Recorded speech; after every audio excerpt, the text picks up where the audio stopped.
match of EWCL Grand Final 24 is gonna be Foggy versus Lucifer. Foggy got recruited by Köke, so representing the Chinese clan here he is. And of course Lucifer playing for the South Korean all-star team of All for One.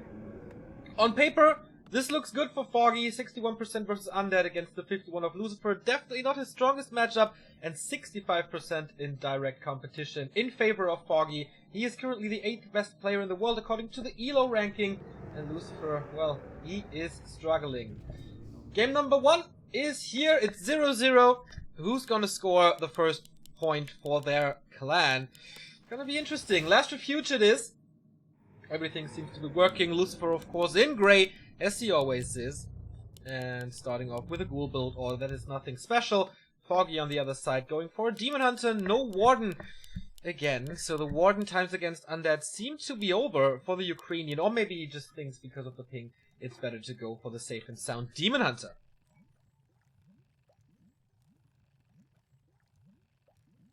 And yeah. Nice to have you all here. More than 250 people already. I have to ticket this for read more as well, so I'm gonna set it live now, because in the early game not too much is happening. Clan Wars, man. I love them. Reminds me of my roots back in the day of WC3L, where I started casting almost 10 years ago. And yeah, it's always cool to see teams in this usual one-on-one competition, and a good variety of having one-on-one and two-on-two represented as well. So who are you rooting for? Are you Team A1? Are you Team Go? Chinese, European, or Korean?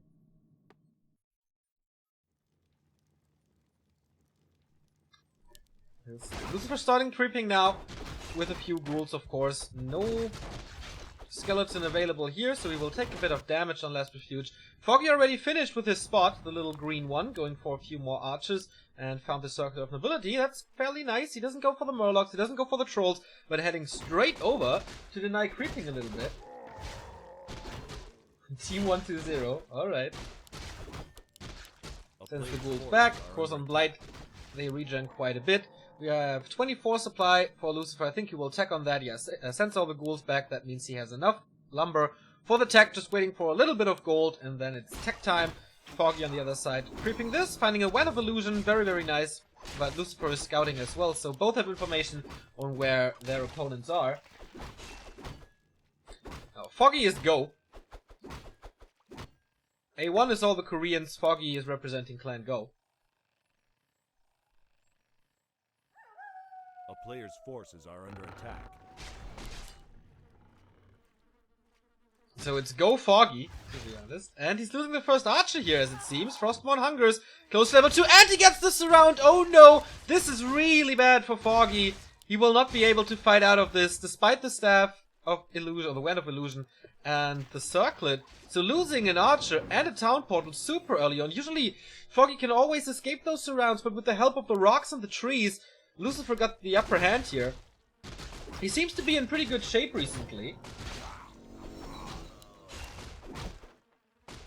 Wand of Illusion also for him. That's a lot of scouting with the 350 MS or movement speed DK. Graveyard is in time. Pretty early actually, compared to like Happy or 1-2-0 who always go late for them. For the graveyards. And Lucifer, if he goes to level 3, he had a great early game. No ghouls have been lost. He killed stuff. Very secure level 2. And he might be able to get this archer as well, or force a deny.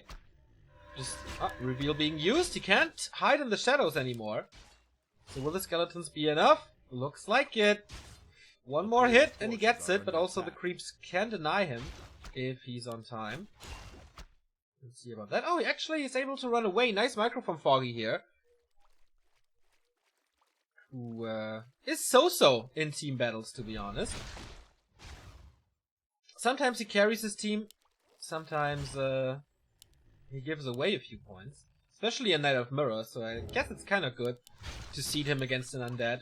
Even though it doesn't look good for him. He goes for the Naga second, very unusual nowadays for him. Especially, oh, could be surrounded again. No, he's not. Especially, like the past Jera Cups against Happy, we've only seen Panda from him. Hunter's Hall is a little late, but due to the second hero, that's fine, as he doesn't have the resources for the lores at the moment. Additional experience due to the skeletons here. And Lucifer didn't go for a timing push yet with his ghouls. And here are the lores for Foggy, so he's recovering a bit from this bad early game. But he has to do something with the Naga now. She falls off in the late game pretty hard. I still like her with the Fog Lightning against Fiends. But of course Panda is better in the late game. While Lucifer continues to creep, of course level 3 is mandatory for him. Slaughterhouse, Lich, tier 3. No surprise from the Undead as well. We got Boots of Speed on the Naga and his teleportation staff. So again, lots of mobility on the Night Elf. I definitely like that. Ultra Vision being researched as well. No tier 3 tech yet. A player's forces are under attack. And also no expansion yet. Doesn't go for the creep spot at all.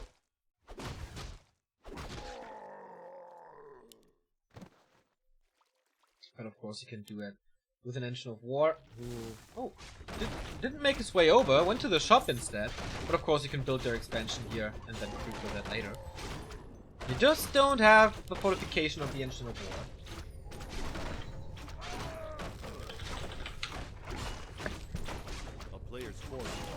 Tome of Experience for Foggy. Tempting for the Demon Hunter to go for level 3. Yeah, that's exactly what he does. A little bit of scouting, sees okay, nothing unusual here. But where is the army? It's creeping time. And he gets it. Scroll of the Beast can be really good for the Fiends later on. And he loses the first ghoul. Nice deny though. Keeping the Naga away from level 2 and a coil on that ghoul. So not too much experience for Foggy, but he drives Lucifer back. And I wonder how long he can do this, because the power spike is coming. Will take a bit of time. Foggy's on the way to tier 3 as well, going for the Engines of Wonders for the staff. Upgrades for the Bears and Dryads coming too, but not too much map control yet. But the Dryad is coming, so he sees, or he has slow and damage over time.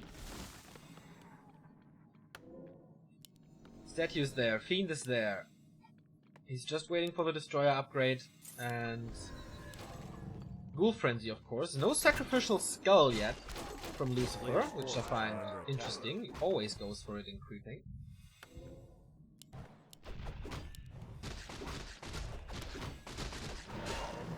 Lich is quite under-leveled, especially compared to the Naga, who made it up to level 2, and the Demon Hunter level 3. Foggy definitely on the way back into this game. Just needs another good fight. I think his first engagement was already really good for him with the Force Coil at the first kill on the ghoul, but it's still a lot of ghouls for him. He didn't lose too much.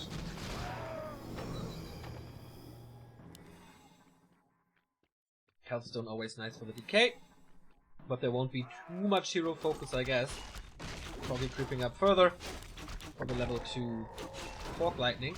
But this is dangerous now. Ghoul Frenzy has completed. And now there's a lot more movement speed and attack speed on those ghouls. But Lucifer's not going for it immediately. Maybe waiting for the Destroyer upgrade. Yeah, 60% done. And how many Bears and Dryads do we have? Ooh, this is not good, man. Master Bear's not finished. Only one Dryad. He didn't buy the TP back at an Anchor of Reincarnation. Lucifer is expecting this expansion, but there is none. There's a few wisps in the bottom right, but nothing here. So this is additional XP for Lucifer. Gets a Ring of Protection. Not the damage that he wants. That's this one. Oh, got the claw actually. And the Flute of Accuracy for Foggy. Only good for the Dryads and Naga. Naga third here as well. Swapped it over. And there's one end snare on this archer. Easy kill set. Nice long range coil. So 2 archers. The problem now is, he has only 3 units as anti-air, plus the 2 heroes. The Destroyers will hit pretty hard.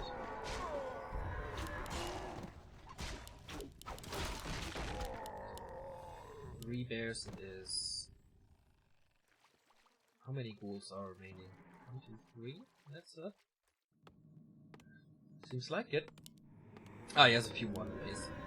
So it's gonna be 5 or 6. Plus the Boneyard that's coming. Invo Potion. So he expects some hero focus, which surprises me.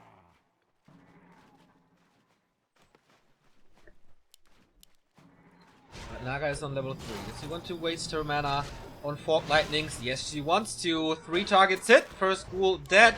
And double slow. On this Fiend, tanking, of course, a lot of damage from Bears and Demon Hunter.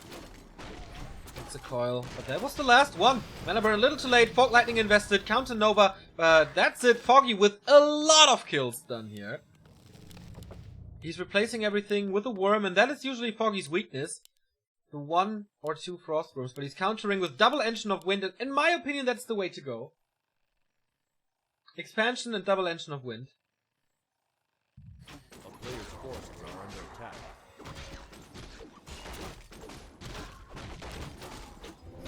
And now Foggy has all the map control he needs. For this red spot, for the expansion. Crystal Ball a little unlucky. But he got the flute. Oh, he sold the flute, right? Yeah, he did. With hippos, of course, that makes sense. If he goes a lot of dryads, then the flute is really nice. Lucifer got it here.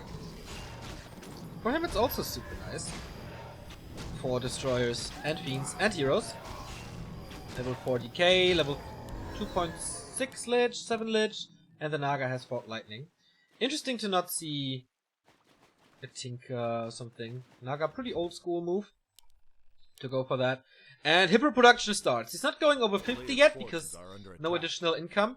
Lucifer is not counter expanding at all. He's just making sure that he can go on to 70. He gets Web, and the Frost Worm is out. Strongest unit in the game. Most expensive unit in the game.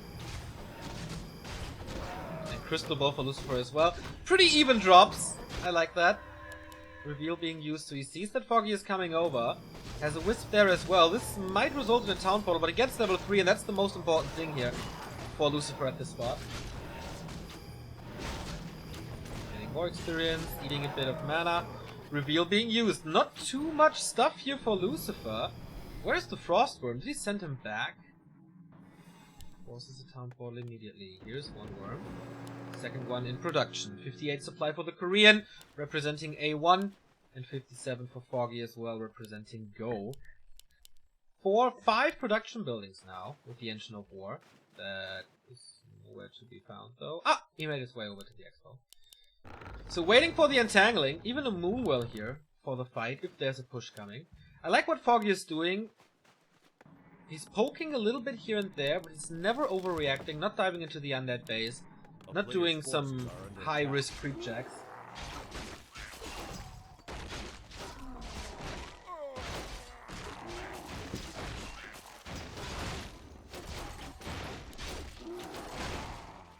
There's no invul on his heroes though. Chat points it out as well. The heroes are quite squishy. He does have an Anchor of Reincarnation, which is decent, but not great. And now we have 2 Frostworms. 1-0 tech on them. Same on the Fiend. Plus the so important Aura. Plus 11 damage. And is Foggy ready? 66 supply versus 60. He needs more hippos, but production is only starting now. How many does he have here? Oh, I think only 2. This timing for Lucifer seems to be great. What can he do against the hippos? There's only 2 fiends though. If he can stall a little more time.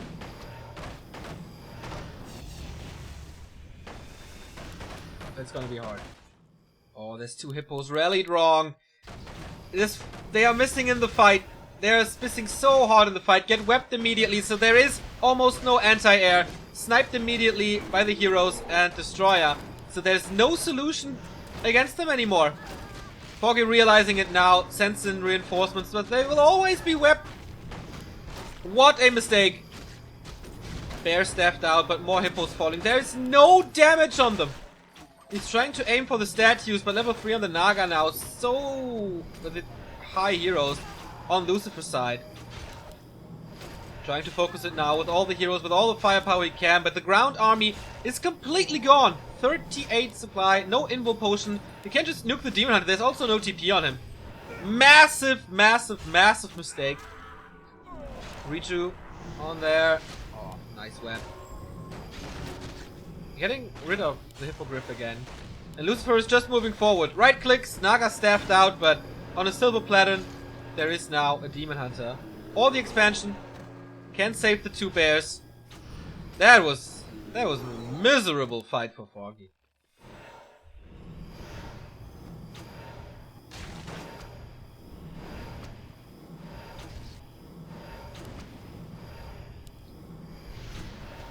Hunter coming back in. But that's the only force he has, and Foggy calls for the GG. That was so one-sided! Why was it so one-sided? Foggy, what was up? With the two hippogriffs that were parked in the bottom right, this is an entirely different game.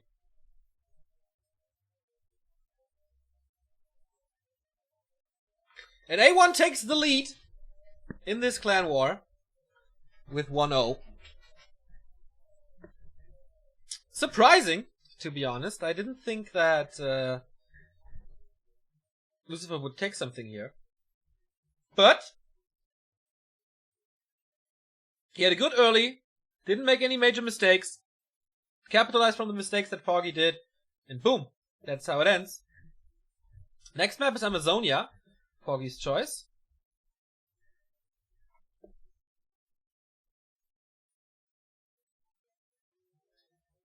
Yeah, and 2 units can make a big difference, as you saw.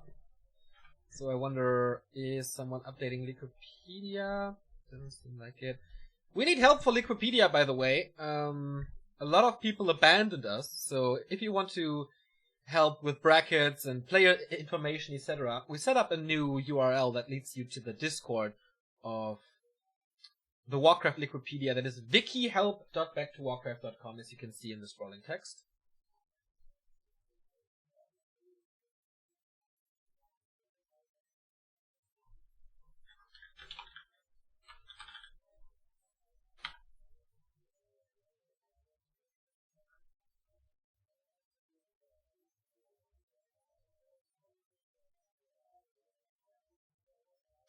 And thank you for the first sub of the day. Bonti has subscribed for 2 months. Yes, he says. Thank you for the support. Of course, you get all the replays.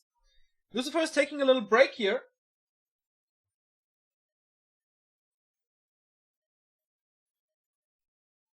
That gives us some time. Yeah, we really want to make Wikipedia a little bigger. At the moment, we're still an alpha wiki, so not an official wiki yet. We need to fill the biographies of some players and do some Warcraft mechanic stuff, like races or a few guides here and there. So that would be really cool if you have some time and want to help out. wikihelp.backtowarcraft.com guides you to the Discord.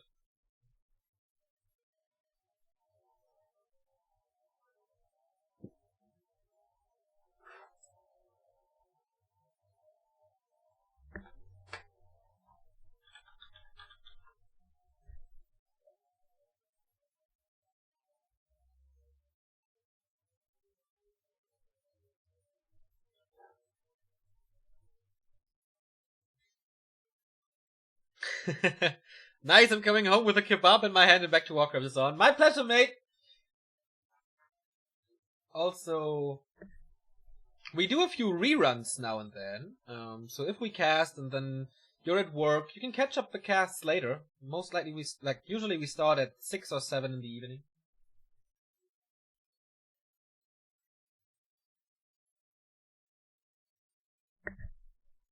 It's gonna be good. I think this is the last cup for today.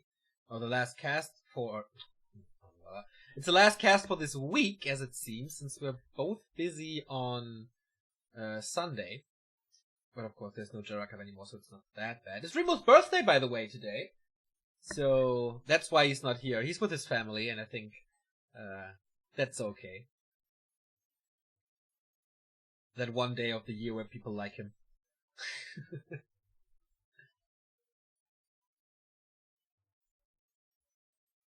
That guy's turning quite old. Isn't it 27 now, I guess? Or 26 would still be young. I actually don't know.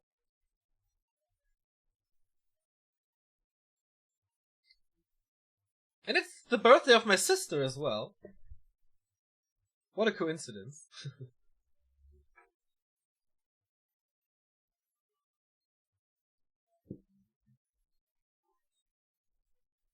Is Remo 27 now? I think he is. Damn. Old boy. Stripper mug, yeah, isn't that the ugliest mug you have ever seen? Someone gifted it to me, I have no idea. Like, gave it as a present. What a beautiful present.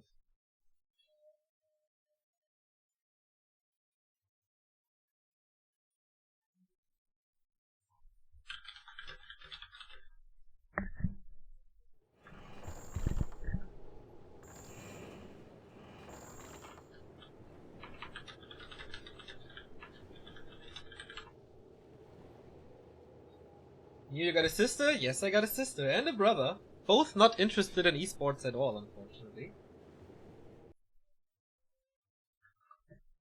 So, game number 2. On, as I said, Amazonia.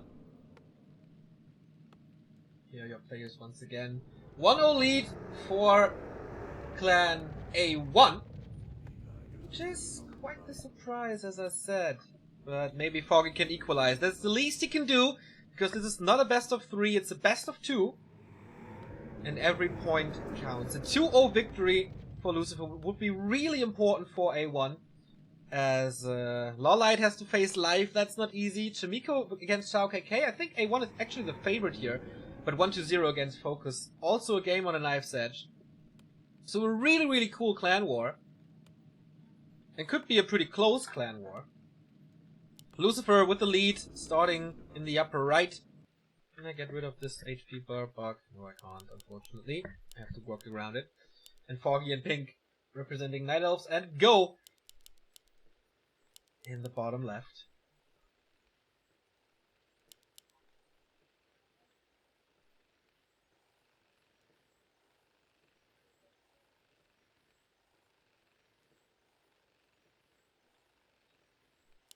Foggy is the favorite, but now he's under pressure.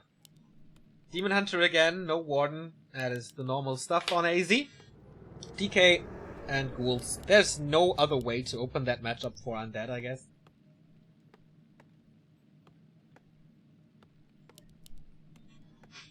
But where will he go? How aggressive will he be? That is the question. Foggy's creep route basically set in stone. Oh, nice, waking up the creeps here. No lightning shield casted though, but a little aggression on the Engine of War, and he fucks with the position. Usually you want the lightning shield on your archer to get the area of effect against the creeps all here. Now they're all over the place, and lightning shield isn't that effective anymore, so this little acolyte harass, despite losing the acolyte, was already pretty good. There's no mana anymore now for the lightning shield, as you can see, because he used Purge. There's a good creeping guide by Carson, by the way, on YouTube if you want to find out about those mechanics. On the other side, there's Purge as well. No lightning shield. But with Ghouls you can creep this Renegade fairly easy. And I wonder how fast Lucifer's gonna attack. That will determine the speed of the game. Claws of attack already for him will make the village happy.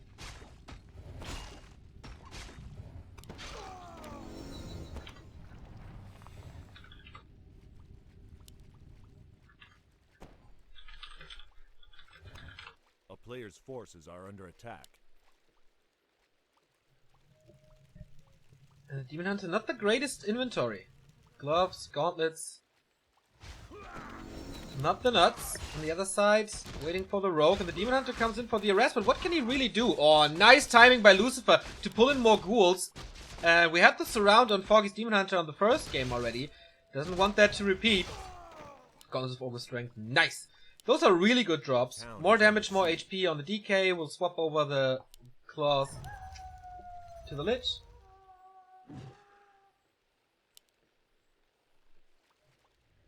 And this could be very players' fierce, forces are under attack. 1, 2, 3, 4, 5 ghouls. Pretty normal. Not a big commitment to this. But we've never seen Lucifer push into Foggy space in the first map, so this is quite nice, especially if you can get a Moonwell or something. Foggy's still producing archers, tier 2 tech 60% done, and this would usually be the time for the Huntress Hall. If you can cancel or delay it, this is pretty big for Lucifer. I think just with his presence here, with this little walk in Foggy's Park, this helps. Sells the TP, oh, old school. TP for boots. This could point towards the Naga early, because Naga is so good with boots early on. Doesn't matter against what.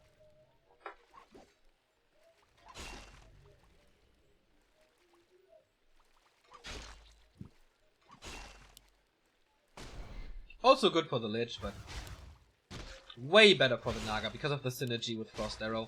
So you slow your opponent, you have more attack speed yourself. Mana burn, still coil there. Level 2.3 already on the DK. Out-leveled the DH. Lucifer playing this really good. Always has been a great team player. looking back onto his old days of Meteor Makers, where he was the MVP of a few seasons, if I'm not mistaken. Using another coil here, and Foggy again losing his early forces, and therefore a little bit of resources, and slows down creeping. So for Lucifer, it's calculated that he loses a few ghouls in the early.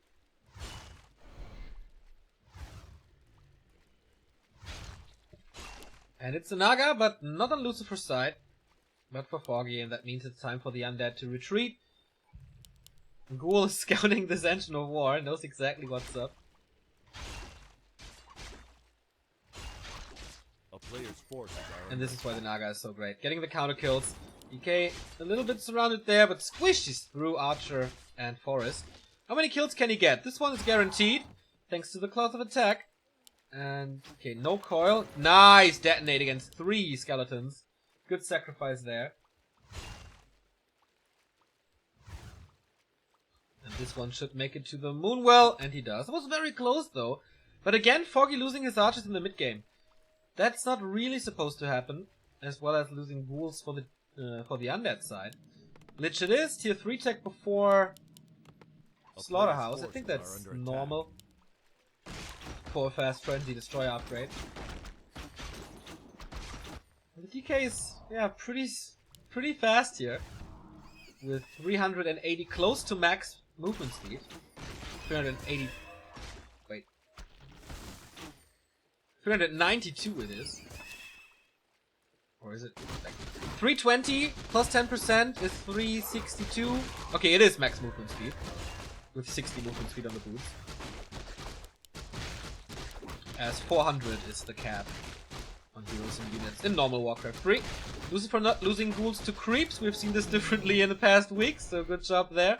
And he gets level 3, so I like his creep route as well. The Demon Hunter is still level 2.5, and he shares experience. Lucifer with the perfect timing to get the Lich out. So the DK doesn't soak up experience, gets 1 ghoul, but that's about it. Oh, that should be it. Double Entrance of Laws are up though, and the tier 3 is coming as well.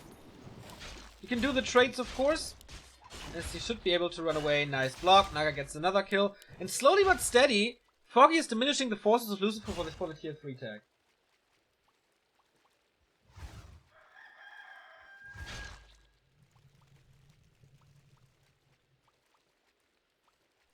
Lucifer is playing this way better than expected, to be honest. And Foggy maybe a little underperforming, at least today. Maybe Lucifer is better when he knows that he has the backup of his teammates. But this is a very, very decisive, very important best of 2 here in this set. And I think Chamiko is the favorite against Chao KK. Life is the favorite against Law Lion. This one could tip the scales. And if Foggy doesn't get 1 point out of this best of 2, doesn't look that good for Go.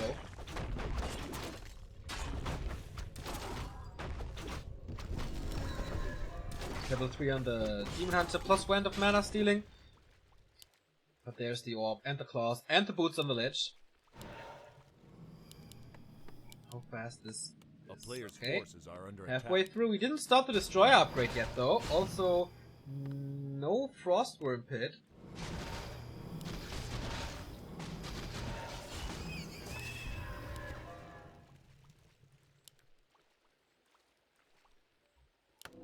Bears are there. No Engine of Wind transition, but I think it's okay as the Boneyard has not started yet.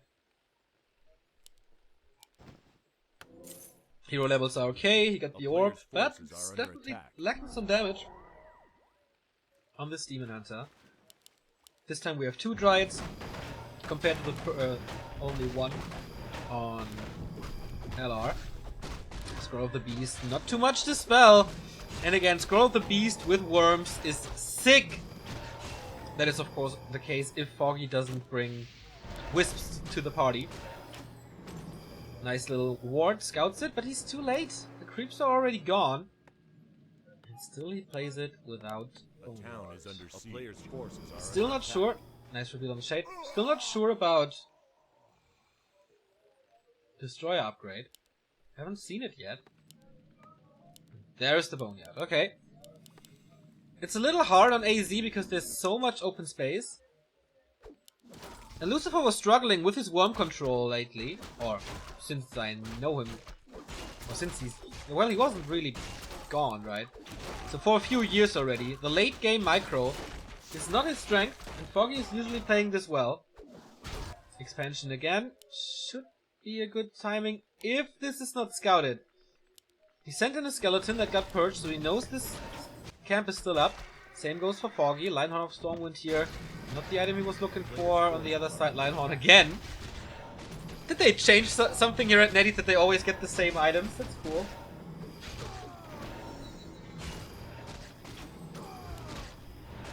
Goes to 4 to 2.5. And Foggy has to make sure that this expansion comes up. And he buys some time for Ancients of Wind. Here they come again. He seems to listen. We advised him to go for Ancients of Wind. It's just better than pure Dryads. Even though... Oh, nice deny. Even though you lose all the hippos due to weapon stuff, it's always a buffer unit. And your worms... your bears won't be touched by them. By the worms, because they attack the hippos first. They have to attack the hippos first, if micro correctly.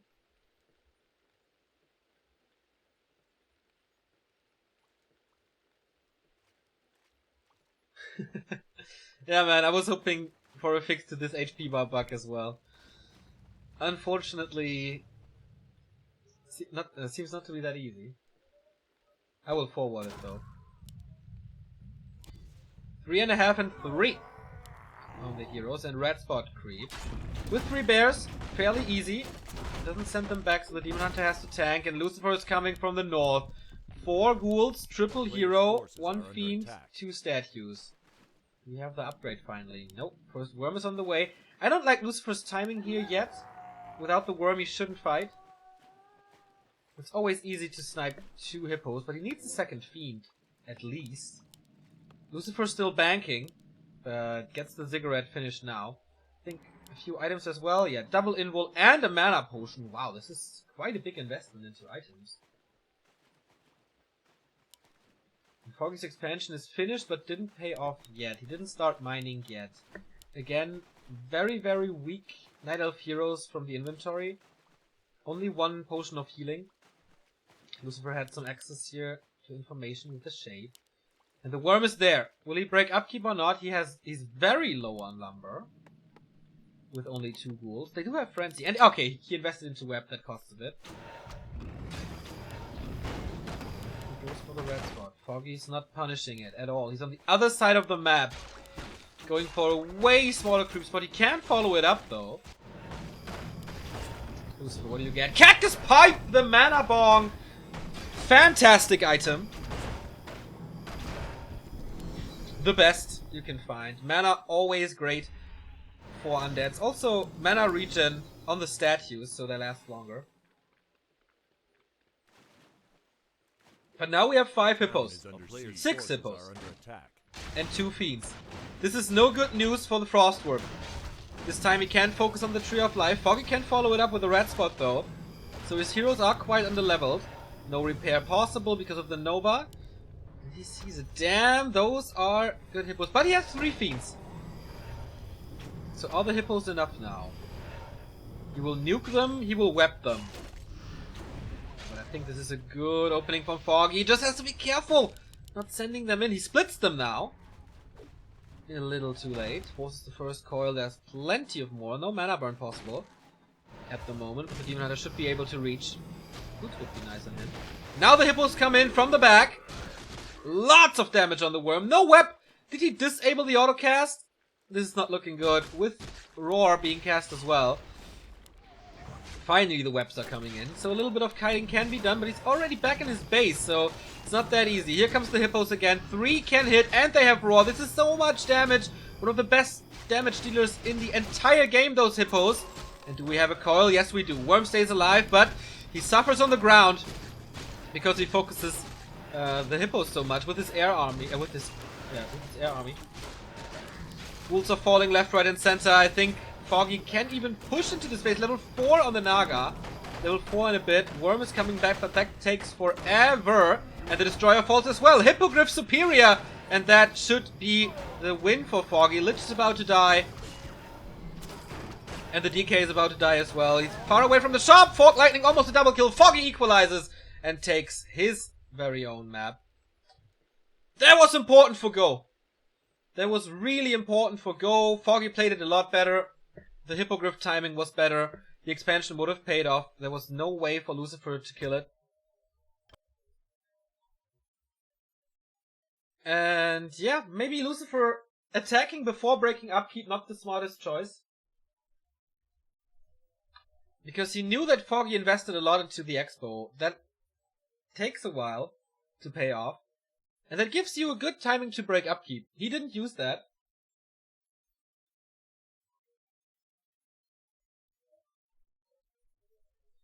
And that is why Foggy was so successful here. Only 3 Fiends against 6 Hippos. Doesn't work out.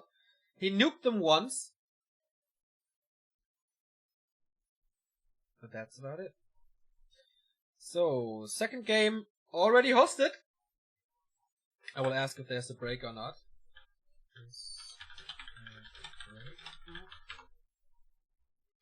Or if they will just continue.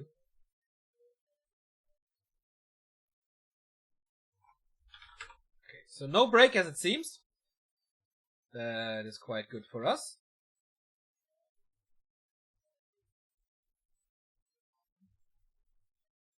And that is Life versus Lawlight.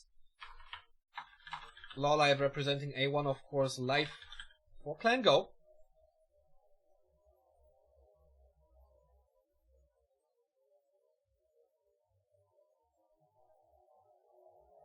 Foggy is not bad versus Undead. Foggy is bad versus Happy. It just appears that he is bad against Undead, but that's not the case. He almost beat 120, who is one of the craziest in this matchup. So Foggy is not bad in this matchup.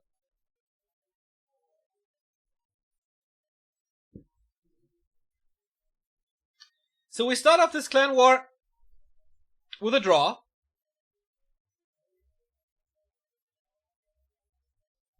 And it's again a best of 2 now between Life and Lawlight. In Night Elf Mirror, of course, stuff can happen thanks to items. So I'm curious. I think Foggy and Life have the best Night Elf versus Undead play in the world. And by far.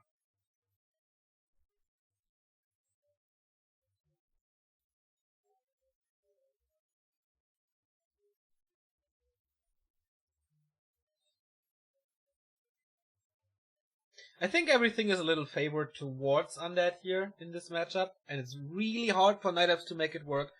Foggy, I think, was a little desperate against Happy recently. So, he tried to play with Warden, that was okay. But not the success, but going no hippos, that just doesn't work. So, Lawlight is in, we're waiting for Life.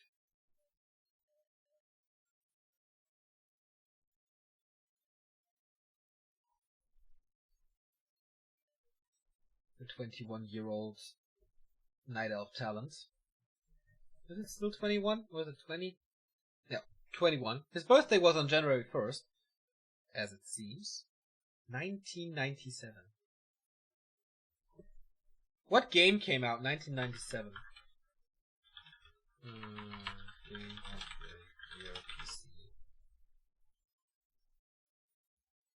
Oh wow. Ocarina... No, like GoldenEye for N64. Oh god. I feel old. He came out when GoldenEye came out.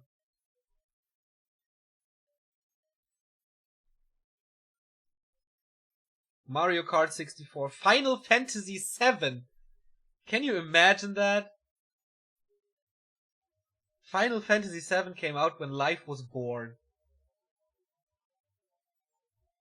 That's freaking crazy. Crazy. Thank you, Dozen, for the sub via Twitch Prime.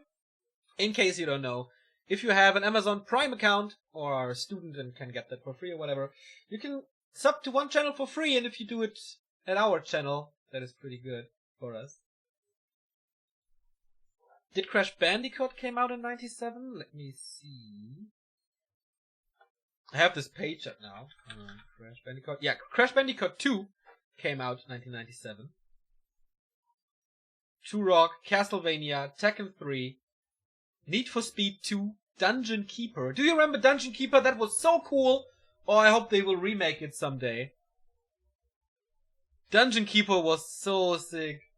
I had so much fun. GTA 1 came out. Unbelievable. Wing Commander Prophecy. Oh, I love my Wing Commander. When is this Star Citizen thing finally gonna be finished? Need my spaceships back. Slapping imps and possessing creatures. Oh yeah. Oh, I want to play Dungeon Keeper now. Not now, because now I cast Warcraft, but is there a way to play Dungeon Keeper somehow?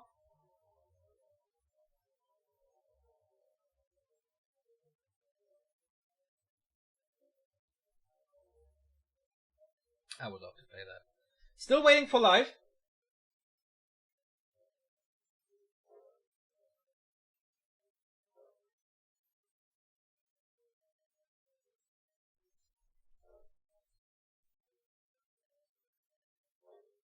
Keeper FX mod. Oh, I will so bookmark that. I need the original game, most likely, right? No, it's not. Nice.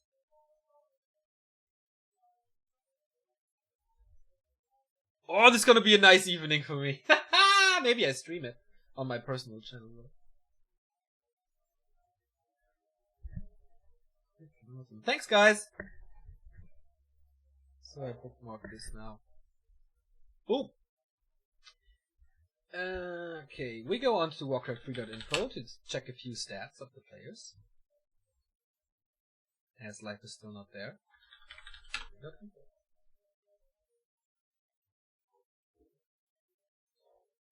Yeah, there was a Dungeon Keeper for mobile, I saw that. It's from EA, right? So, I will not play that at all. War for the Overlord.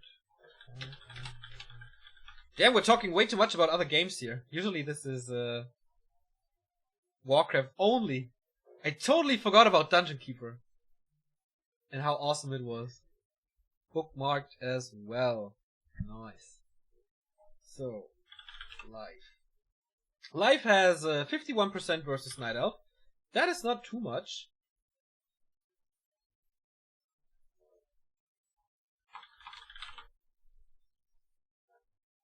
%60 for Lawlight.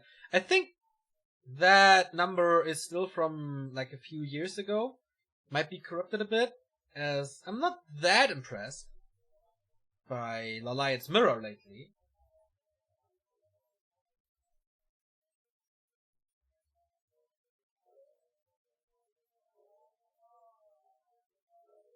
Do you hear the voices from outside, by the way?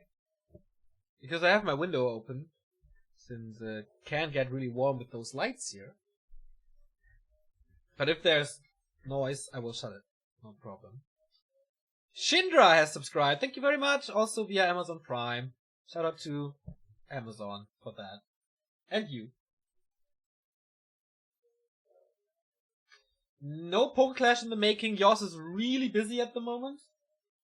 Yeah, we had 3 Poke Clashes. We kind of speedrun Pokemon. And then battle against each other. I kind of lost.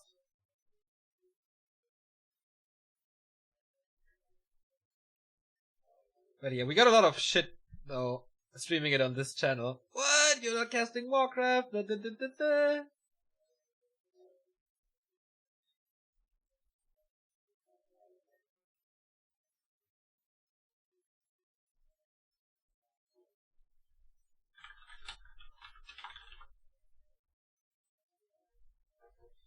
So there's a lot of chat going on. Life is playing a ladder game right now. Maybe his team manager should get him. Life is so good on ladder. Is he still like number 1 and 2 on ladder? I think it got reset, right? Let me check. Walker3.info has that down as well. Life is still on ladder 56-5.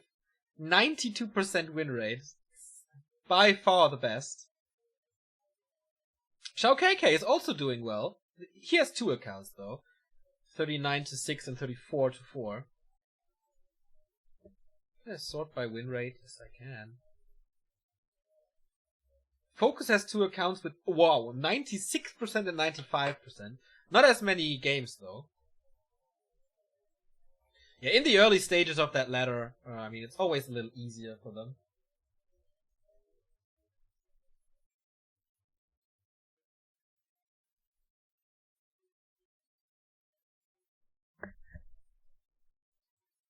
Live that 120 play on his account, and he was streaming it. Yeah, I don't check Chinese streams that often, but I think 120 shares the stream with Shishi usually.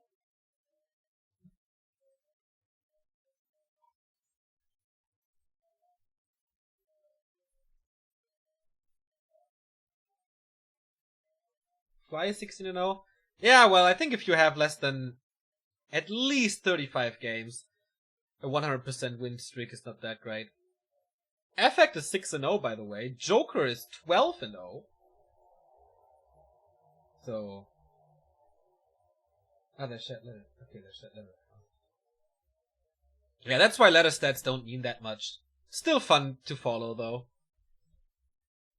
We had this amazing run by Cash once on W3 Arena. How much was it? 113-0? 156-0? I'm not too sure. That was crazy. And game starts. He says sorry and apologizes to all the viewers. But now it's Night Elf mirror time. I like that. Some other people don't, but we'll see. The first map is Turtle Rock. Who did the 49-0 win streak? Could also be Cash. I mean. It's cross position. And here are your players. Lolite already 26, man. He's not getting younger either. But I hope he's doing better now, since he was playing PUBG a bit, and that didn't work out that well for him. But yeah, he doesn't have good stats versus life at all.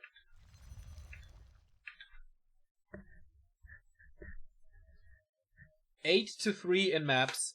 That's horrible. Last time they met at Fast Cup, that was December though. Before that, in October in Holtz Cup, both times was a victory for Life. The only time that Lawlight defeated Life recently, or not really recently, was October 2016. And since then, so for more than 1 year and a bit, Life is undefeated against Lawlight. This is no good news for Clan A1. But maybe he can upset. Lawlight in light blue, Life in normal blue. I swapped the teams in the description there, so you know that Lawlight belongs to A1, Life belongs to... Ooh, wait.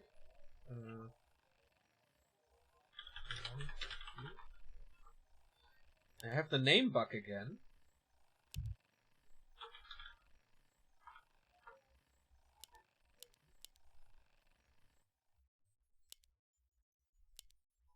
I hope this is right. Usually, yeah, this happens at NetEase for some weeks, I guess, that the players have the same name, and an observer gets the player's name. I don't know why that is. Very, very, very interesting creep route by Lawlight. Going for the shop first. This is something I don't want to say never seen, but I think the only one who does it is Sonic or something. This is of course guaranteed level 2. This is a good item and the Watch Award, as you know on Turtle Rock. And Life only starts with this small little ogre camp. And that takes some time. Well, he has the turtles finished as well. This is cool block though. No damage at all from them. And he gets the item and can harass now. If he scouts that there's no creeping going on, he might have done that already. He can punish this a bit, or capitalize from the fact that Lala is on the other side. Bring out protection +3. I think he should keep it for the early trades, like when the Demon Hunters battle one-on-one. 18% EHP is pretty good. So is the circlet that he just bought. Level 2 for the Demon, but Life is doing sniping this, and gets the Ring of Regeneration way better to save some Moon Juice.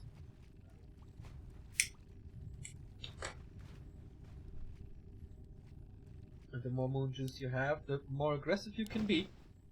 Will someone go for bears is the question here. Turtle Rock, usually a range map, so you can go for many archers and mix it with talents. You can go for archers only and mix it with Ancient of War. There's a lot of possibilities here. Nice save by Life. A player's forces are under attack.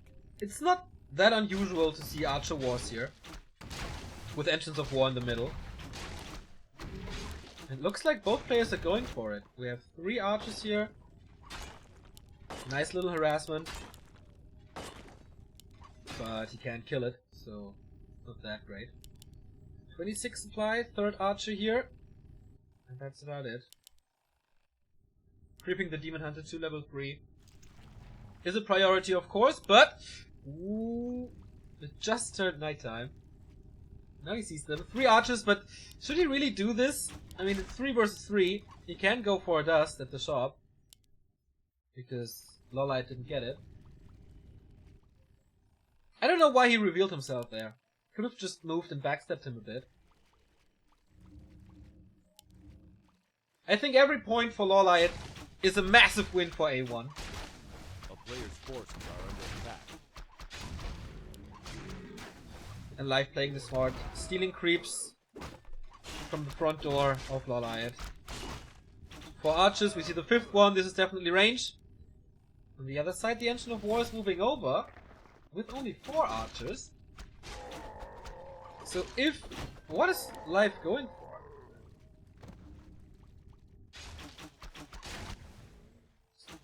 It's 3 only, right? 3 archers only. But he is... yeah, Hunter Soul. Alright. This is gonna be interesting. Close to level 3 here. Close to level 3 here. Do have no Hunter Soul here, but a staff. So this is mass range with only archers. Naga coming in, of course. That's the normal second hero pick for this.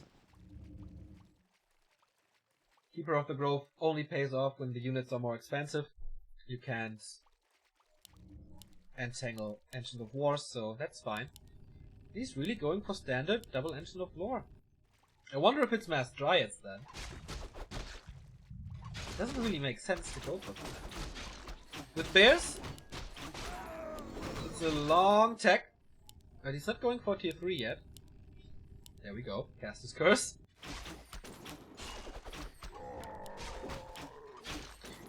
So will Lolite buy the time for his Ancients of War? Is it Ancients of Wind? Yes, it is. Okay, so he might not even go for the Ancient of War. Then he has to kite a lot. And this is dangerous here. Gets it. Flute of Accuracy. Oh, so nice for him. Everything +2 already. Bottom 3rd now, of course, obsolete. Trying to force back the Demon Hunter. The volleys of Lolite, of course, stronger. But he loses archers to the creeps. That hurts his tactic a lot, and also his timings. Maybe he should have moved away before attacking Life.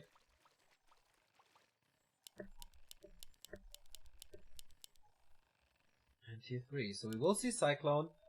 Maybe he mixes in a few Ancients of War before 50 supply, or when he's at 50 supply, just to save some resources. But against theirs, not too sure if that works out. Of course, Life at some point has to transition into Mountain Giants against Cyclone and against the magic damage.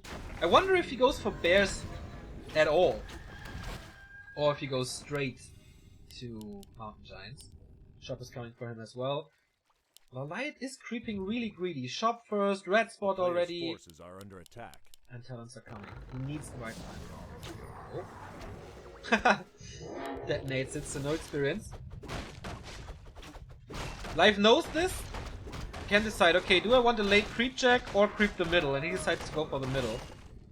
Engine of War is helping, as you can see here. Consumable creeps.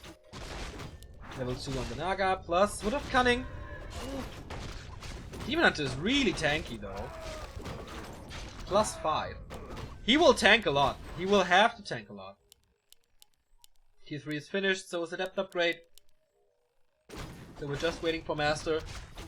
And then he can push. On the other side, it is Mountain Giants immediately. I like that.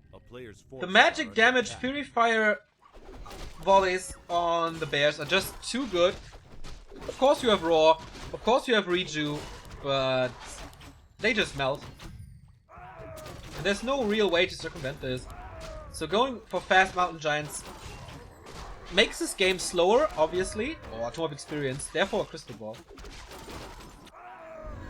Slows this game down because he needs the upgrades, both of them, for the Mountain Giants. Before that he can't really do too much.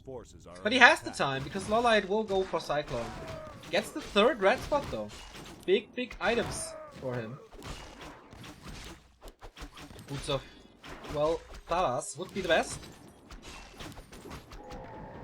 Rune Braces, meh.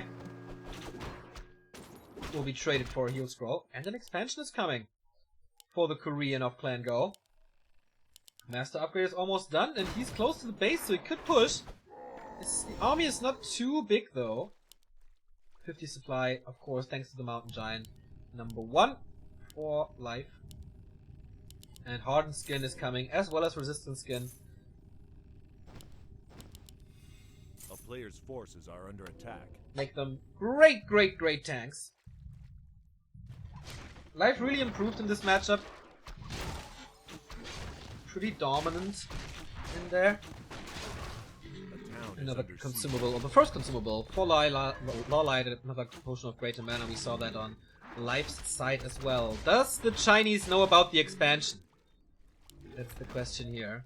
If not, that's definitely a problem. He's waiting in the middle for a push, but nothing is coming. Wood of Cunning is kept here on the Naga for plus 8 damage, and he has 2 heal scrolls. Absolutely necessary.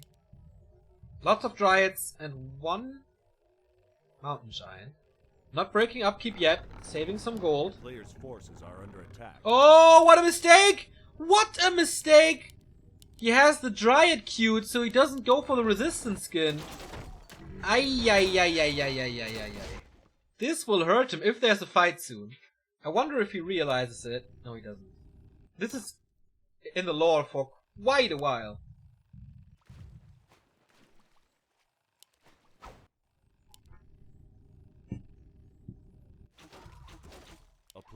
And this is an essential upgrade for the Mountain Giants. We saw a big mistake by Foggy by not pulling the Hippogriffs, and now we see a big mistake by Life. Light is almost at 50. Can break upkeep, but waits for the expansion. It's almost done. Light scouted this with an Engine of War.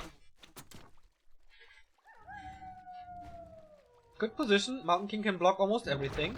But gets entangled. Keep a third! That is an interesting choice, because there's so many Dryads. Don't really know why he picks him. There's also not too much melee damage. Here comes the trades. Oh, Fog Lightning forced into an invul. But of course with Fury Fire and his insane plus 5 armor. It's quite nice, but stab out. Whew, that was close. He got a lot of damage done on this Mountain Giant. That's key. Anti-magic shell dispelled. Fog Lightning on both sides. Stabs out his Demon Hunter as well. But now it's time for the Mountain Giant to die. And that works pretty well for Lawlight. Keeps the Mountain Giant alive, but the thing is, you have to replenish 1,600 HP now. That is so much Moon Juice. What can you do? No TP on Lawlight's side, but... oh, there is on the Naga. And the Demon Hunter is coming in. Big right hands. Slows down the Naga with the mana burn. He doesn't get it there. Steps it out now. And force the TP. That was pretty bad for life. Loliot has this game under control for now. But now 1,500 gold for life. Going for more Mountain Giants and finally having Resistance Skin. As well as Super Wells, absolutely necessary for the Mountain Giant play. Fury Dragons coming in against it as well. Lots of archers, no upgrades on them yet. Also no Hunter's Hall for marksmanship. And it's more and more Fury Dragons. Of course, Mountain Giants can't attack Fury Dragons. Fury Dragons can fly over Mountain Giants and attack the Dryads. So that's a good transition. Usually, you want to go for bears, as Mountain Giants have normal armor. But that tech tree is so long.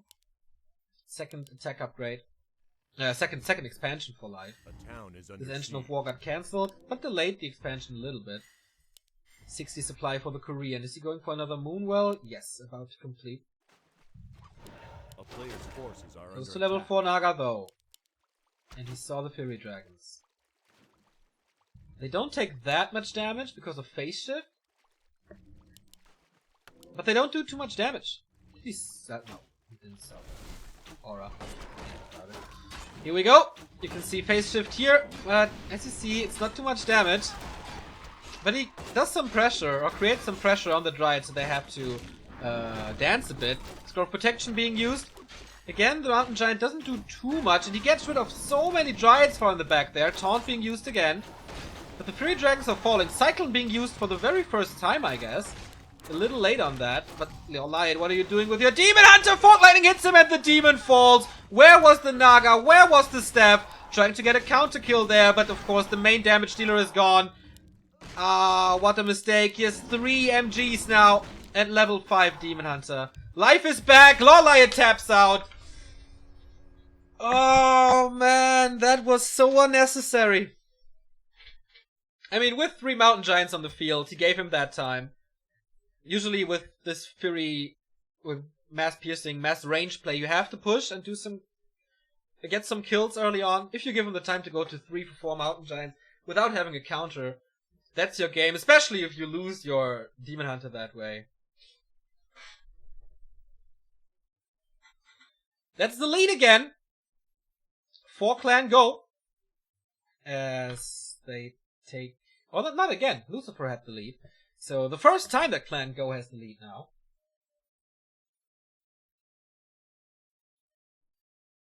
He had a healing potion on the DH, but it was on cooldown. Yeah, man, Loliot not on top of his game. Not the WCA Loliot. After GCS, we thought, okay, maybe he's back, but then PUBG hit him.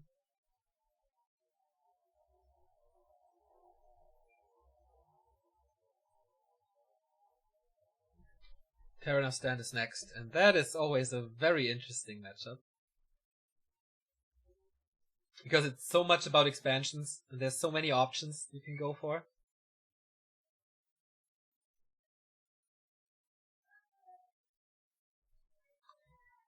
Mountain Giant saving the day.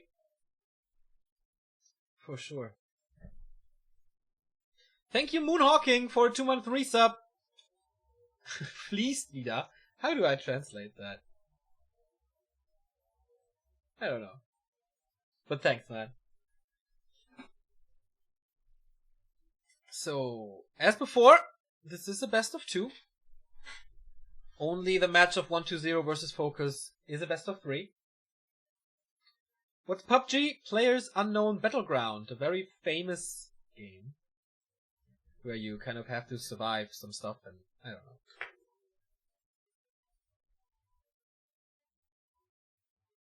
Ah, okay. Moonhawking has money again, that's what he wants to say.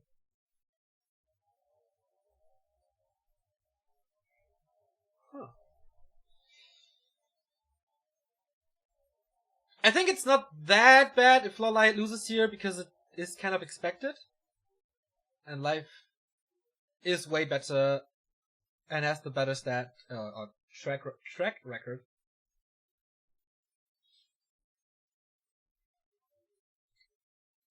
But a point would be big for A1. A point would be really big for A1.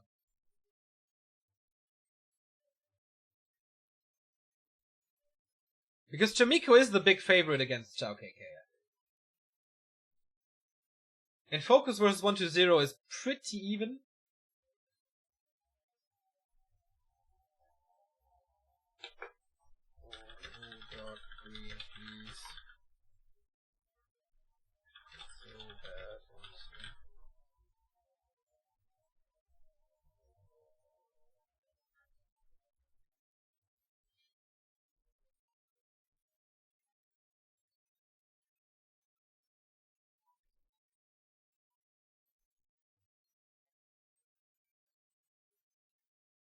So at the moment they have the colors green versus dark green.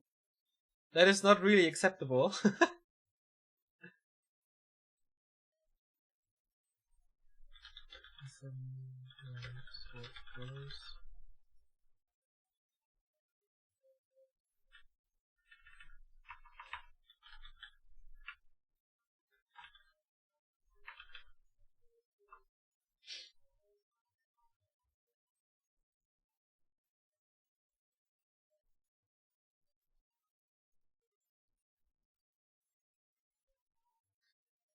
That would be horrendous. Ah, nice.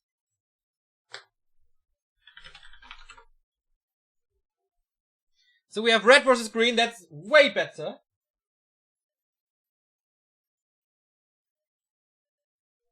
Why no one ever goes for an alchemist with acid bomb? I agree that it would be a good third hero. But he's so squishy. But I think the alchemist is a little underrated. He needs a little time to get online though.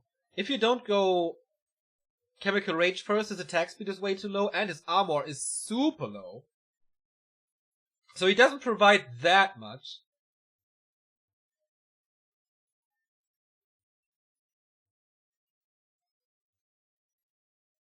The alchemist is squishy, hell yeah he is.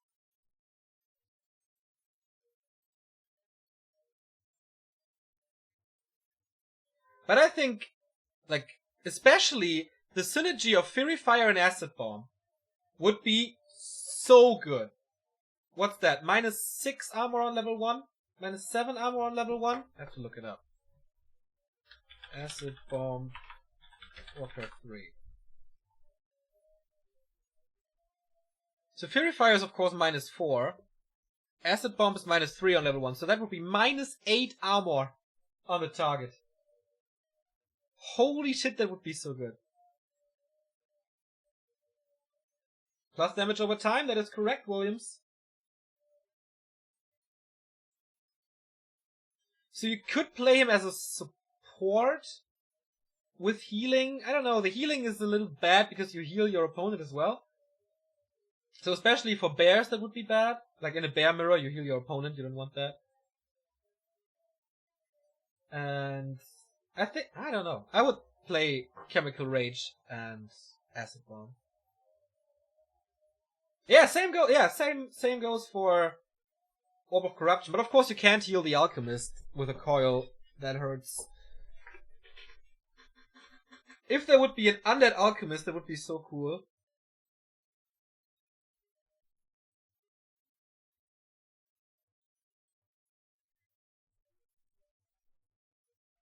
But of course, against Night Elves, to counter that then, you just have to pull Wisps. That is 60 gold for a detonate, but still.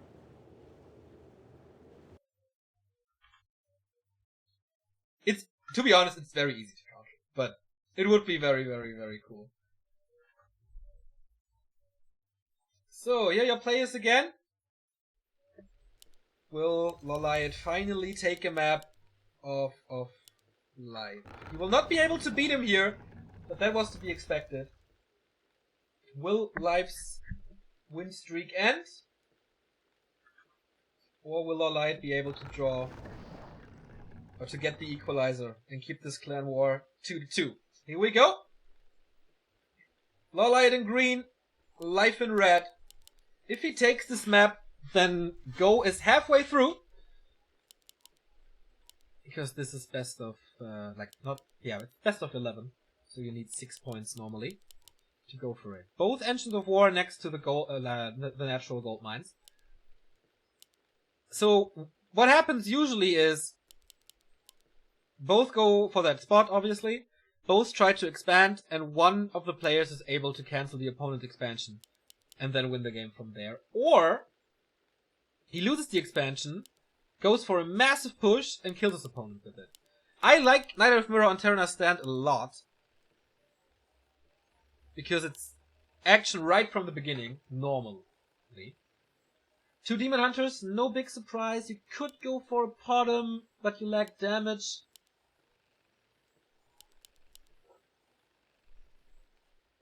And that's about it. Like, Warden here doesn't really make sense. Life scouts it immediately. Can also draw the creeps towards the Engine of War to do a little bit of damage early on. Second Moonwell in the making for both. Points towards a few more archers. 3 Wisps for the repair. Not a single one at life side. And he sees, okay, he's doing the same. All good. Lolite is scouting now as well. Here comes 2 Wisps. This will most likely result in a faster expansion for life. But Lolite's creep is way more secure. We don't see a lightning shield yet. There we go. On the other side. Did he fuck it up? No, there it is again. That's good. Hitting 4 units at the same time. Ah, it's 4 here as well. Scourge Bone Chimes for bears. It's insanely good. Oh, he denied it. He denied the Brigand. It's only the Brigand, not the Enforcers though, so that's okay. But shouldn't happen. Subi Mask here. Not good. Tome of Agility is though. But the way better item for life. Especially like for bears, that's a no-brainer. But also for the traits in the early game. Like the Demon Hunter gets 3 HP back per hit. A player's force is that's under good. attack. Again, saving Moon Juice it is.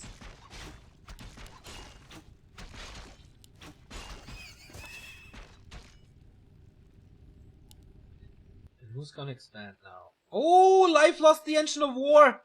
Because he went only for 2 Wisps. That is bad news for the Chinese. And Clan Go. Demon Hunter's creeping up a little more. Mental of Intelligence. A lot of mana to work with. A player's forces More are archers for under attack. Lolite. No expansion yet. Does he have the gold? No. Also not the lumber. He needs a little more. Town is under siege. Same problem for life. And he attacks. Both attacking. This is interesting. Usually this is always backed up by an expansion. Detonates the Wisp number 1. Good block by life though.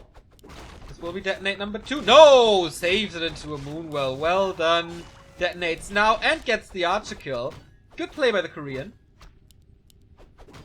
A player's Wisp forces in are under position attack. for the mercenary pull. Of course, he can't buy more archers, so he has to rely a little on mercenaries. Could be big for life if he steals that Sasquatch. Will deny level 3 for now. Well, I can't really trade. That's his problem. His Demon Hunter is definitely weaker than Life's. Does he have Dusk? Yes, he does. He loses 1. Loses a second one. No, good save. Who's gonna get the Sasquatch? That is so important now. Life's pressure is really hard to deal with. Can't micro the archers forever, otherwise you give up the Sasquatch. But I think now it's time to get back. There's no boots, so you can run away forever. Get in and get out. Mana burn. Did do damage. T2 tech finished. Huntress Hall is ready. Lolite the same. And he gets the Sasquatch finally. All archers healed up. He didn't go for a 5th one, I think. Player's forces are under attack. End of Illusion. Oh, this is Bear Mirror and he gets the Wand. But on the other side, he has to fight uphill against the Vamp Aura. Also 3 HP per hit on a bear. And it is those tiny little things that decide a Knight of Mirror. I think Lolite kind of has to go for a Keeper now. It doesn't do A it player's though. forces are under Goes attack. to the tavern as both do. Should be a Naga. He has no resources, Life has. Or is he going for a Keeper? Yeah, Keeper it is. Either a very late Keeper for Loliot, or no second hero. Stuck on Lumber, Engine of Lore coming. Scouts the base, sees okay, double Engine of Lore is up. Not that great. Even though they can easily tank this alone. Life is scouting for expansions, won't find anything. Forces are under attack.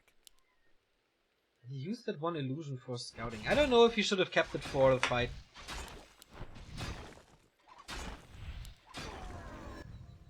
Still no Keeper.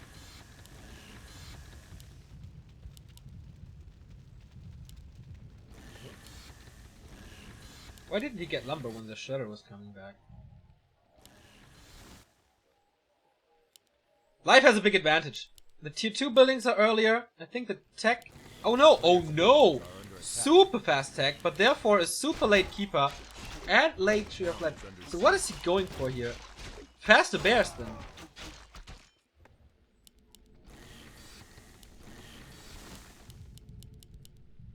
It's way faster Bears. Nice reveal! He could lose a lot. Where's the Entangle? Here we go. No boots on the Demon Hunter though.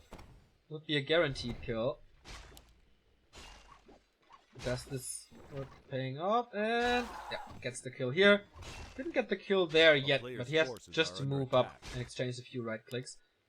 Gets away with the Keeper. I think... Yeah, Loliot messed it up a bit. He can't go for fast Bears because he doesn't have Adept upgrade yet. And this doesn't line up well. Of course, Orb can be done. Oh, he wants to go for the Zappers. Only one though. He has to be careful to not walk into the creeps. What can he bomb? This would be a decent target. Forces are under attack. Keep life supply stuck because he wants to go hard on Bears now. Oh, this is the better target. This is the way better target. Gets one, gets two. This is so expensive. And he can just TP out if he wants to. 360 gold. And a lot of time. So much time. If that was his plan, then chapeau. So he will catch up in techs now. Life is ready. Is already on Adept. And has the Dispel upgrade. We saw it in the lores. But he can't do too much now. Can't go for the Master upgrade because he's not tier 3 yet. And he's stuck at 30. Going for 2 new Moonwells. But this is again a very, very good target for a Zapper. Claws on the Demon Hunter is nice. Level 1.5 here. Engine of War about to die. Big mana potion. Most likely going to the Keeper, who's also level 1.5. Demon Hunter level 4. Against early level 3.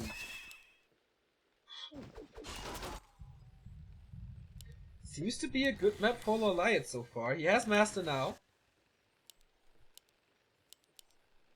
And life is at 34 supply. A little timeout. As Loliot has some lag.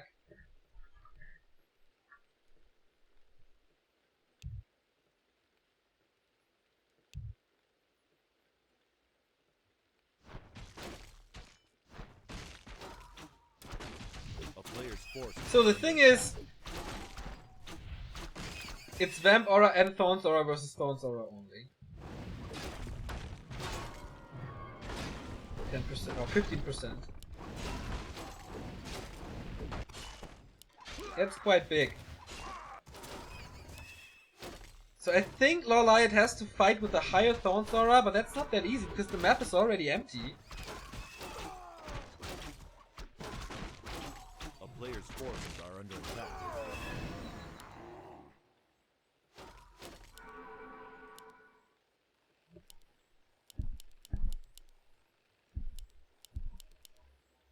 More bears coming. We have upgrades. Nothing on the Korean side. Nothing on the Chinese side. Level 2 on the Keeper. We don't see the aura yet, which is weird. Here we have it. Maybe just too lazy. Slippers is super nice. Nice wisp by Life to scout for more zappers. Okay, these moonwells can be nice. TP out. I see caught him there. Go back. This archer won't portal with them. We follow him until the end. Like it. Still no Thorn Sora. Is he playing forces are under attack.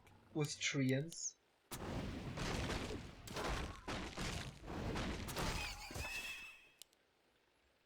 Can't believe he is already down in aura. He can't really afford to go for Treants. Hunter got a bit of creeping done, but nothing else. Slow mid game. Still 0-0 upgrades for Life. 1-0 for Lorelei. Ah, there's the Thorn Sora. I was about to say. That makes no sense to go for Treants. The thing now is the more damage Life does, the better it is. Or like, it goes in both cases. Lorelei already with the 1-0 upgrade. Thorn Sora works like an opposite Vamp Aura. The melee damage you do gets reflected to you. Or partially reflected to you. For Life it doesn't really matter because he heals up equally with the Vamp Aura. So that's why Lorelei needs more heal scrolls. He used all the illusions before, which I think is a mistake.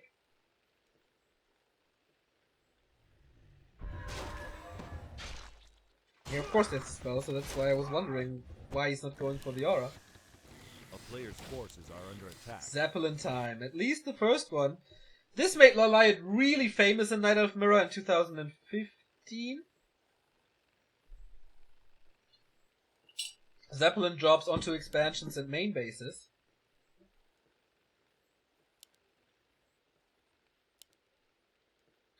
And Life is smart, going for the defense upgrade here. As he knows that the more well, is it? Because Thorn Aura is 10%, Vamp Aura is 15%. So the more damage you do, the more you get back. But if the Keeper gets to level 2 and then you go for Thorn Aura 2, then it's of course the other way around. Night of Mirror, man. In those cases, pretty hard to judge sometimes.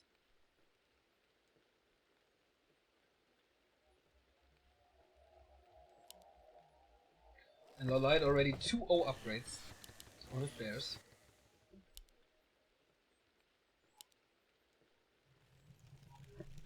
Seeing the Zeppelin, he stabs back the Demon Hunter. He has a solution for this already. But that was quite an investment to go for Engine of Wind and Hippo. We don't have that for Lorelei. He puts all those resources into upgrades. We'll have 2-1. We'll have 3-1. Player's forces are under attack. Can save the Zeppelin with 25.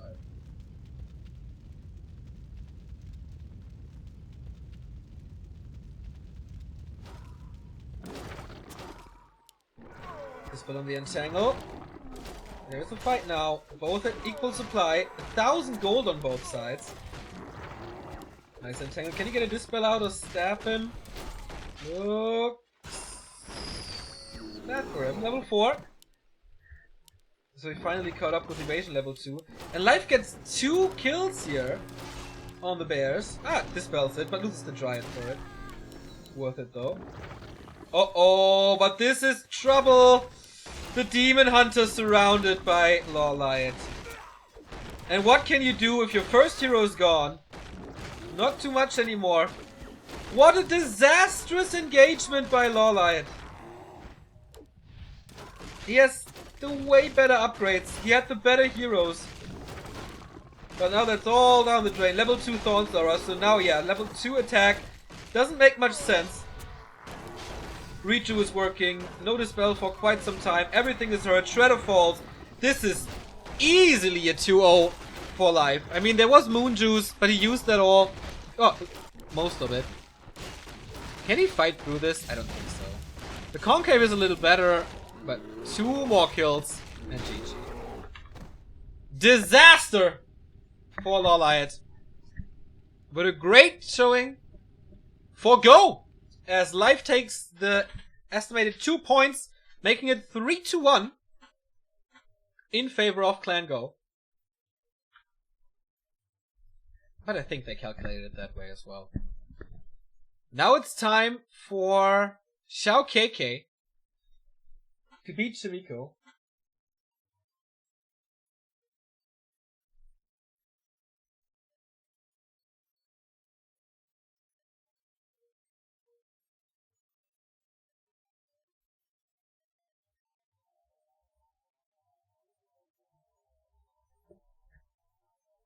Life was red, yeah. What's the overlay wrong? I missed the zapper. Well, the game was so over. I got the first zapper. I think it's alright. Hey Xerox, nice to see you too. So as I said before, Clan Go halfway through with 3 points. Koreans have to step up their game. Overlay was correct? Okay, thanks.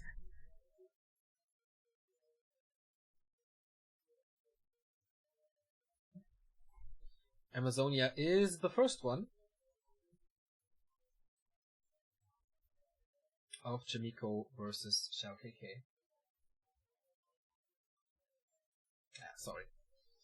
A little rusty, as it seems. So, we're waiting for the players. I throw you into a small break. And then we'll be back with match 4. Clan Go versus A1 EWCL Grand Final. Who's gonna be the best clan in the world? China or Korea? Stay tuned. Welcome back to the broadcast. This is still EWCL Grand Final. Clan Go versus A1. And Clan Go is leading 3-1. The Koreans have to step up their game, but now they are the favorite for the very first time. Shimiko over Xiao KK, you see it here. 71% for the human, who has shown great results recently. Xiao KK seems to be pretty bad against human, but of course he has to face a lot of great humans. TH, Infi, Romantic, and Yumiko in China, so there's no surprise that his statistics are a little off there. He's a young and aspiring player, but he's not up there yet.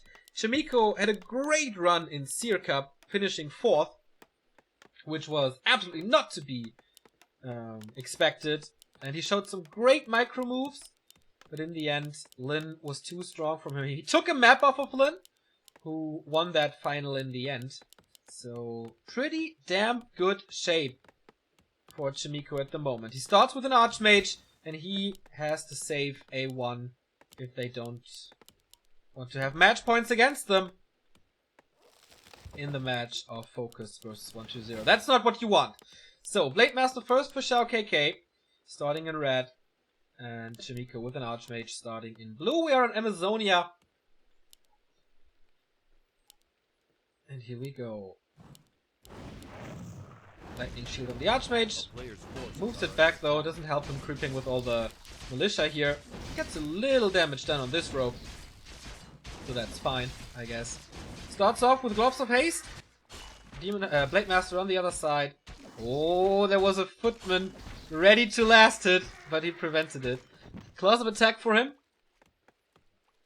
which is good. 1 burrow attack, second burrow coming immediately. How aggressive will Shimiko be? Will he dive with the Archmage? He got quite good items here. Additional attack speed and more damage is always a good combo. He techs as well. AZ, quite designed for a tower push. Or a tower supported push. With the first casters into the Orc base.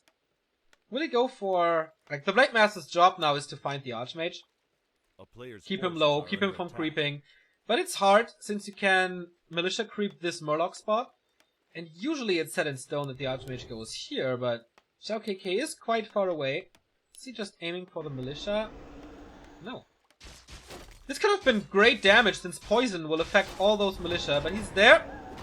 And he stole it! I guess he had the timing, if I'm not mistaken. No, Archmage got it. Or did he kill the Murloc already? Hard to judge. No, this was the Blade Master one. Creep is finished, only level 2.5. This spot taken up by the Blade Master, who got level 2 from this, without creeping too much on his side. But he was preparing the second troll spot for him. And that is basically a guaranteed level 3. Not with this spot though. It's not enough, except if he finishes tier 2 before finishing this camp. But no, he doesn't. Because tier 2 gives bonus experience. Bonus experience. Nice block on both sides actually.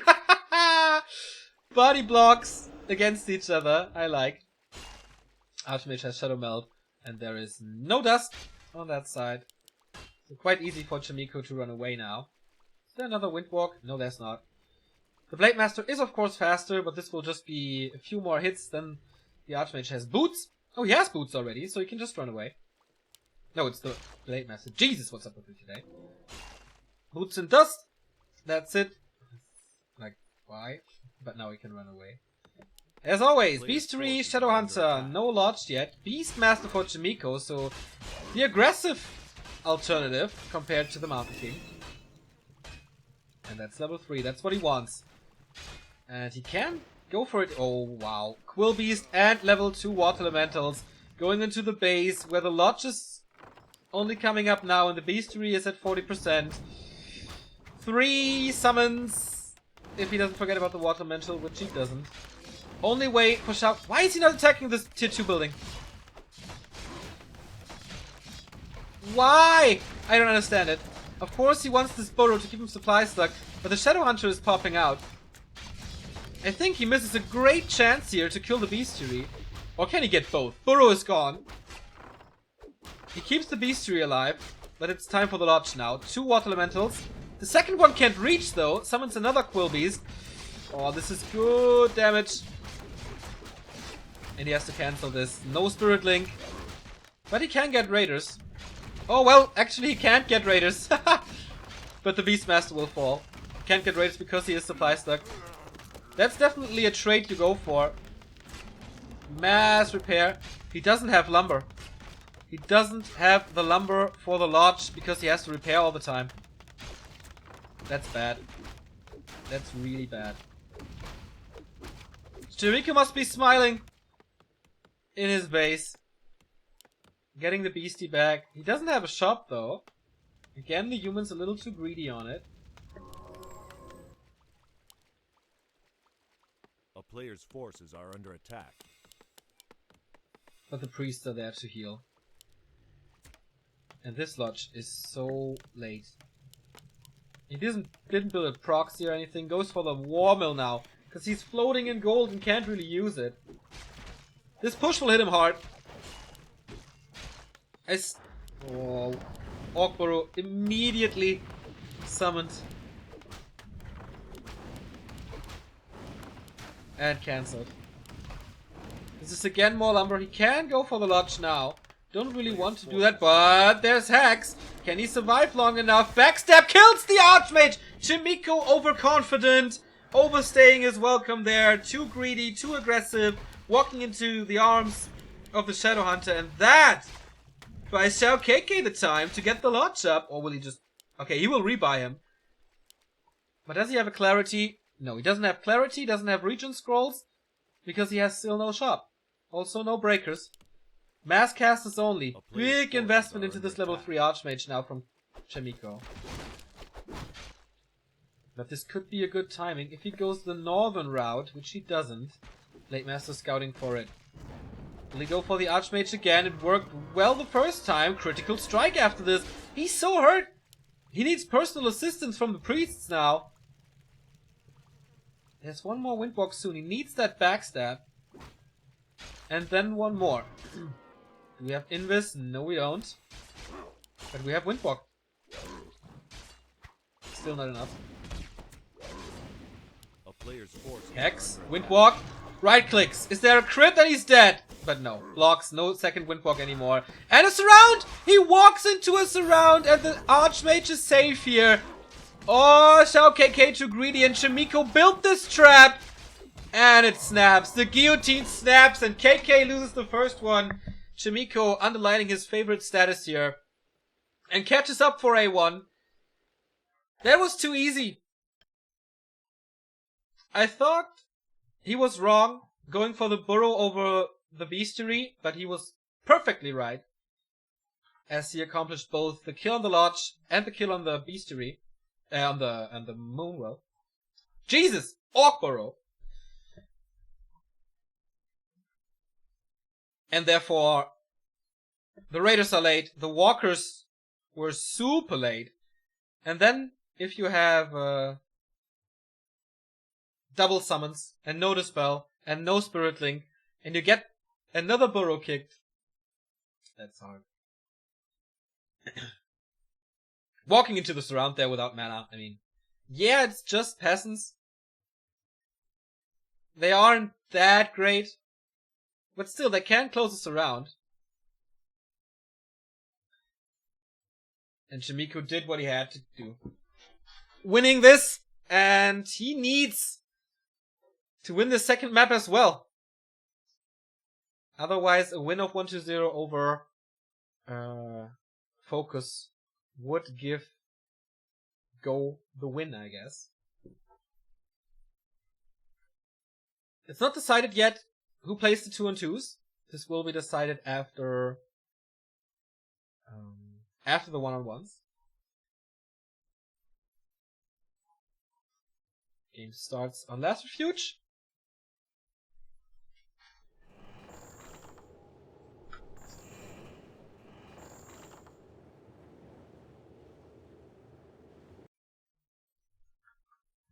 So this is the last of the best of 2s.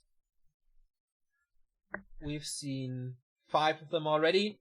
Foggy won, Lucifer won, and then 2-0 by life over Lawliot.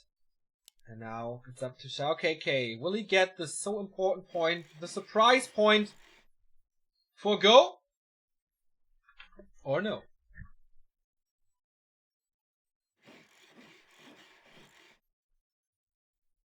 Game is up, and off we go.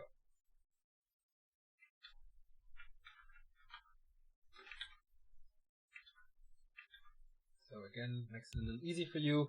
Shao KK representing Clan Go, the Chinese team where Foggy is playing for as well. A1 is Korean only.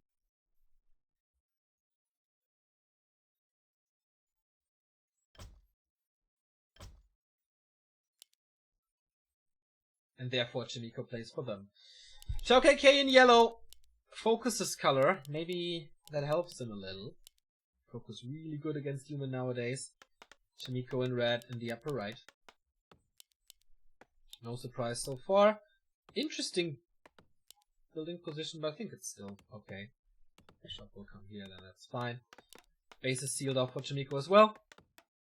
Archmage and Blade Master, no surprise there as well.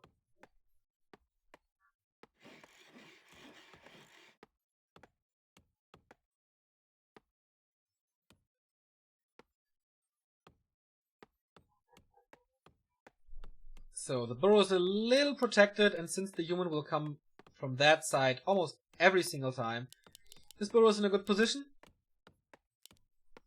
And I think on LR, you don't really want to go for a Beastmaster, as it's too big of a map to do that.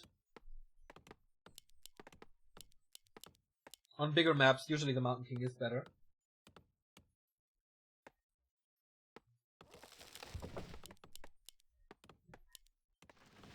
And we go for the long run. Attack.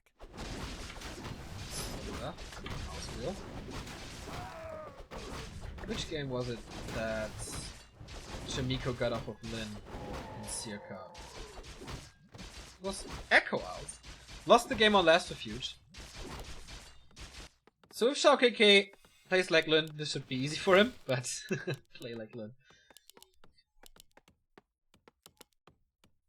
Tier 2 tech super fast again on both sides. You don't want to fall behind in tech, as everything is about this big first push of the human. Colossal attack and a little more HP. on Chimiko's Archmage. Blade Master only finding gloves. But this is easier for him to prevent level 3. If he's aggressive now, which he is, Watcher Wards for him is nice too. And Chimiko not too much to creep at the moment. A player's forces are under attack. The easy spots are gone. Murlocs and Trolls. Blade Master is scouting on the wrong creep spot though. If he gets the High Priest, he takes it away for Chimiko and gets more consumables.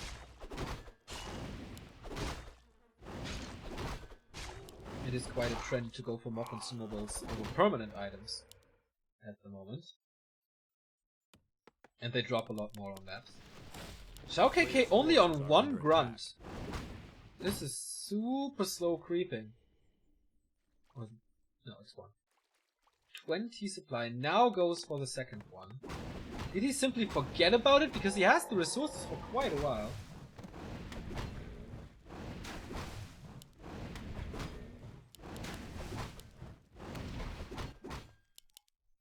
Level 2 for the Blade Master, so Critical Strike is unlocked through this little thing, and again, he disrupts the creeping of Chimiko and keeps him away from 3.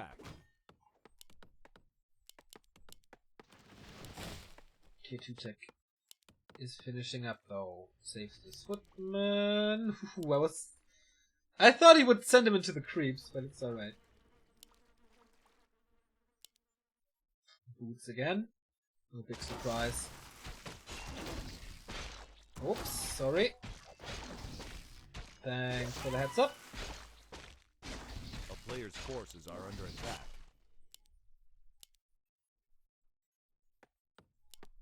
So, Mountain King or Beastmaster again. MK this time. This means the tower push will come in later. With a bigger army. And that's reasonable. Ooh. If he would have, or if he had scouted this, he could have killed the grunt. There's of course no staff. Was there a speed scroll? Yes, there was. Okay. Beast Spirit Lodge and Shadowhunter. The player's forces are under attack. Nothing surprising here.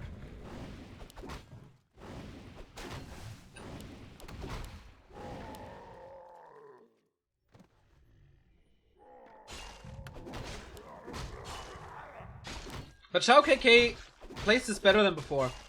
Steals creeps, annoys the Archmage, gets stuff done himself, outlevels the Archmage quite a bit, despite militia support available. Potion of Greater Healing, also never wrong.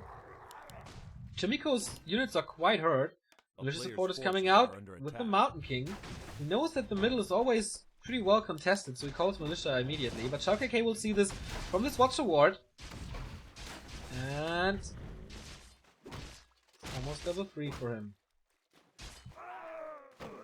Pretty greedy from Shao KK to not interrupt this. With the Shadowhunter first, you do have a decent chance of a few kills. But with the Magi, helps him though. But this allows Chimiko to go for level 3.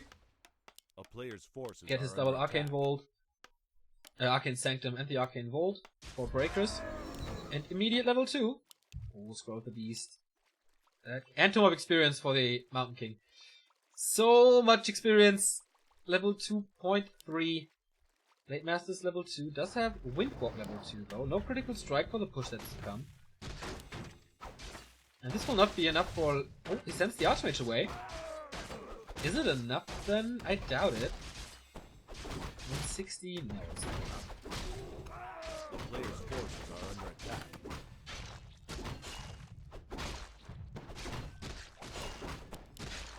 KK's Blade Master inventory is ridiculous. Only 2 lots of haste. But the Shadowhunter, Mana Stone and Rope. Oh, this is a great partnership. It's like a half a zombie mask, the Mana Stone anyway, and in combination with the Rope of the Magi, you get so much mana back when you consume this. Drop the rope, eat the stone, get the rope back up, and then you have insane amount of mana. Does he want to push without a level 3 MK? No, he won't. That's why he kills this Nightcrawler. He has towers in his inventory though, and an Invul Potion, plus a nice catchy Mountain King. Shao KK wants the claws, but the push is already coming, and it is coming from the east. Very, very unusual. Blade Master got a circlet.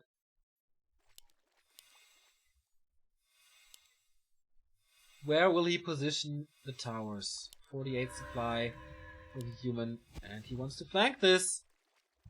50 supply for the orc. No level 3 Shadow Hunter though. Oh, that's it! This pickup is so key. Boom, level 3 for him. And now I don't think Shimiko can fight this. I mean, of course reinforcements are coming, but only from the north, so we'll always run into the Orc army. This is not a good fight to take, and it would be real bad for A1 if Shimiko doesn't win this, but he had good showings in Seer Cup. Has to rely on his micro. No big upper hand here, using some Stormbolt, but Chainwave is rattling against this. Shimiko pulling the Militia, and that is good normal damage, but Speed Scroll saving 2 Raiders here. Oh, the Heal Wave! Saving another one. Well done. Speed Scroll is still available, and he saves it with 15. Slow being casted, so he finally gets it, but there was a lot of damage wasted on that one Raider. And Shimiko is kind of falling apart. The Coda Beast is there. He can eat.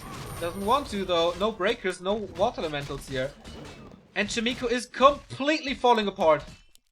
2 casters remaining. Excuse me, 1 caster remaining. And that is the Sork. No healing.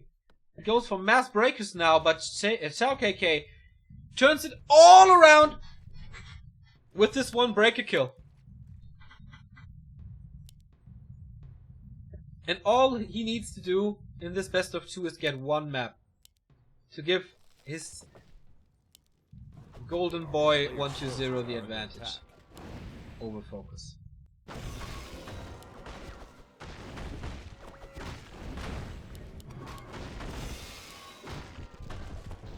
What a save on those Raiders by KK. Heal Wave at the perfect time, Speed Scroll at the perfect time, and now he has to face a Book of the Dead. And I don't think he has the spell. He certainly has no priest at the moment. Shop is coming.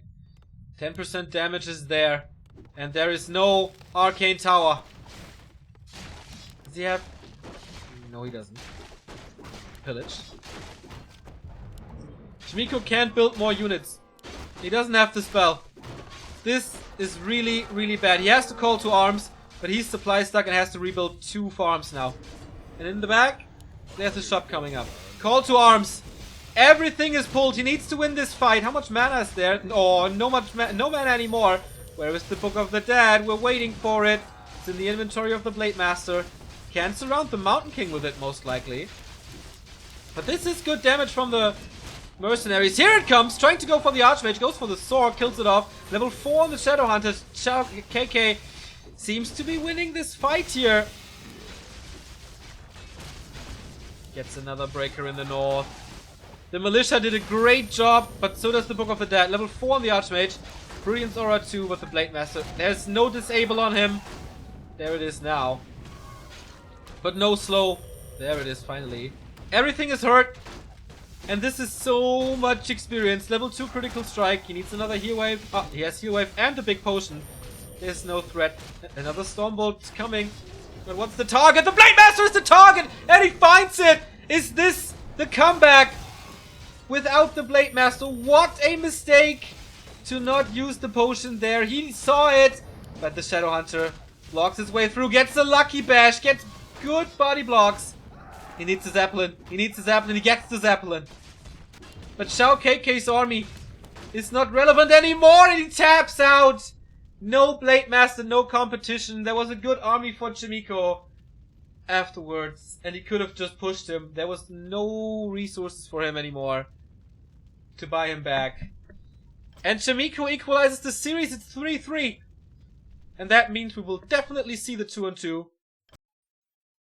This is as close as it gets. This is how a final should be. We have...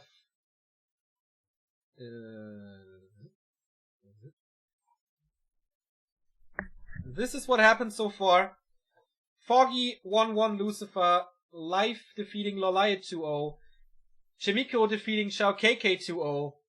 And so it's 3-3 overall. You need 6 points.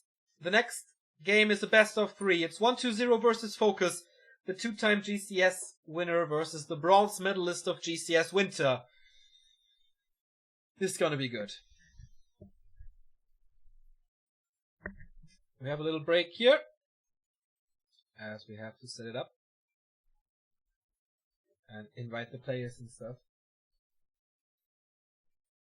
So many militia. He was so overconfident. If he has a heal scroll, maybe. But he had so much mana on his Shadow Hunter as well.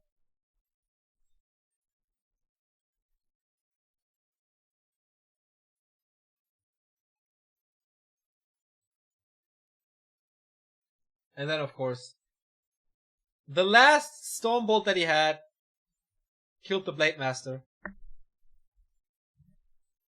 Well saved.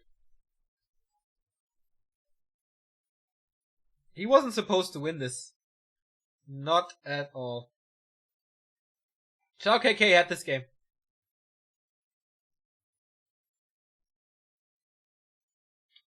Good point by Turbozao. First time that 1-2-0 is playing for Clan Go. I don't know if it's allowed to hire players before the final, or if he was in the lineup all the time. I don't think so, because usually Team Liquid is pretty much right on this. And I think he wasn't seeded. Did he play last year for them? Not as I know. Nope. Last year, by the way, or last season, All for One defeated Clan Go 6-2 in the finals. And there, as well, Chimiko scored 2 points.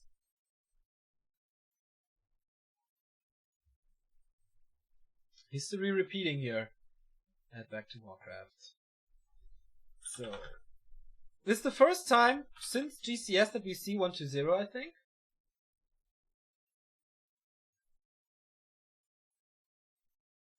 Last season he played for Warcraft Forever. Okay. Didn't make it to the playoffs, right?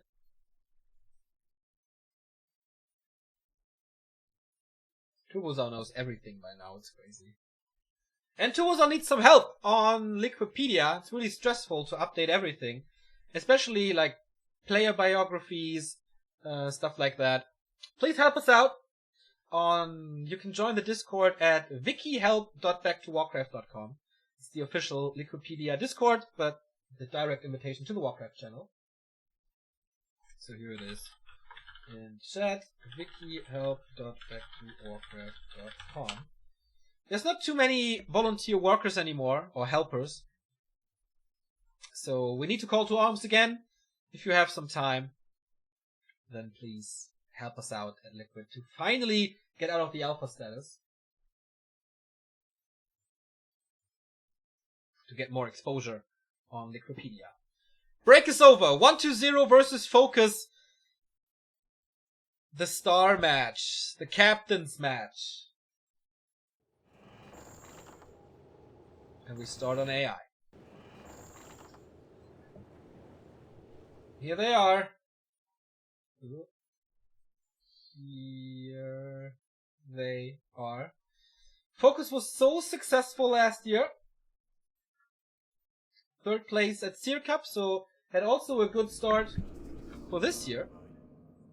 And can he carry his team now into to the championship?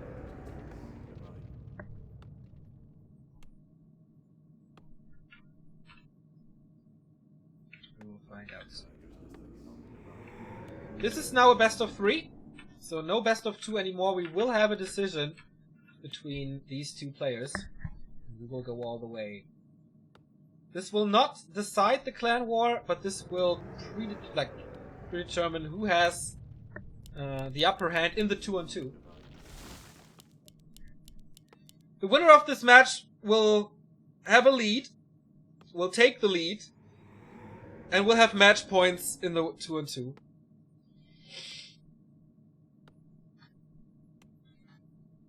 So this is a big and important best of 3. If one player wins 2-0, then the opposing team has to win the 2-2 2-0.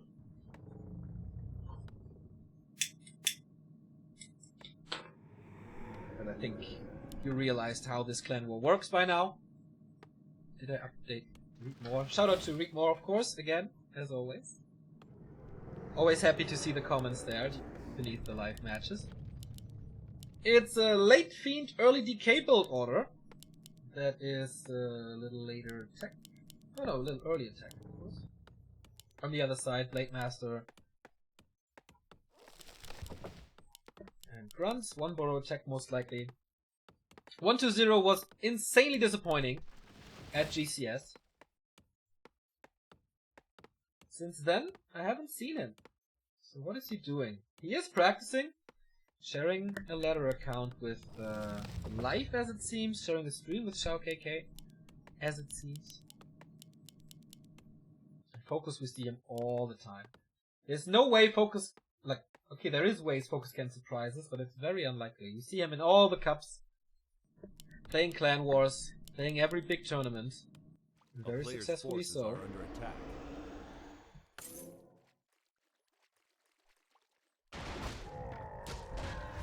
How will the 2-time world champion start this year?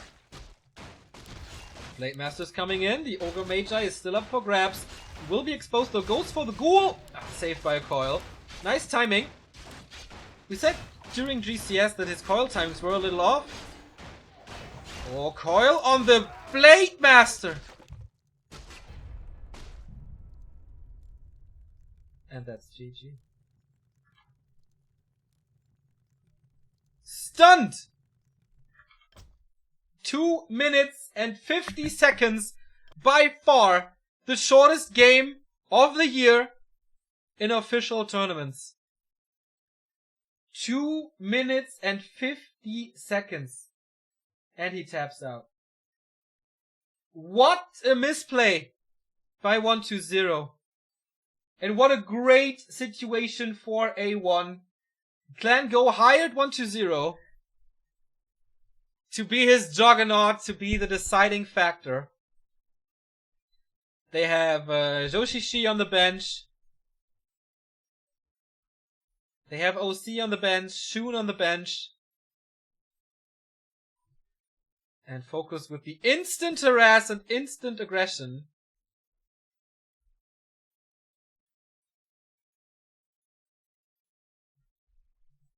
What a disaster. He can still take it though, but it's hard now. This is his first map choice.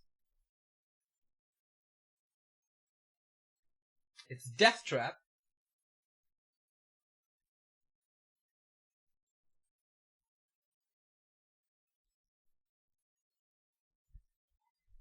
Will 1-0 let his team down?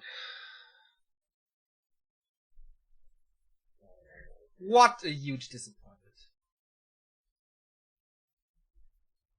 Focus is playing very consistent throughout the past year, I guess.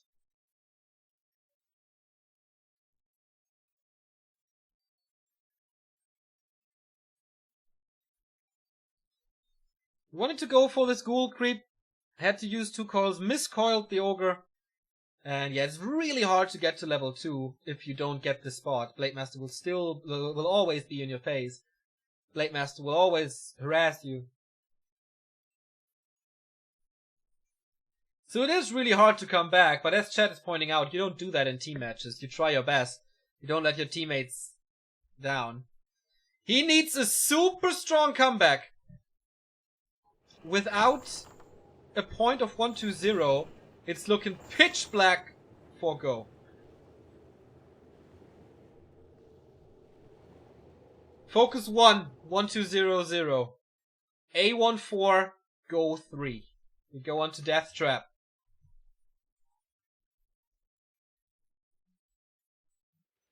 Kind of an unusual map, but we need a lot of maps in this.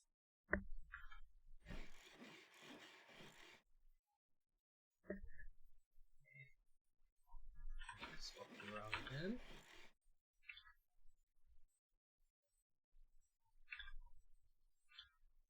I'm not that familiar with Death Trap, to be honest. Only from my old esl-radio days where this was played at EWCL. But let's see what it has to offer. Focus could take a gigantic lead for his team if he wins this map as well. Does 1-2-0 practice this match? Does he know about creep routes? How effective are they? Focus played the entire season. Don't know how often he played on Death Trap, but he was always the captain, so he was left with a few unusual maps, or more unusual maps. So he must know. Again, it's a late graveyard, early decay. And this is of course not 1-2-0 playing Orc, this is just the name bug again.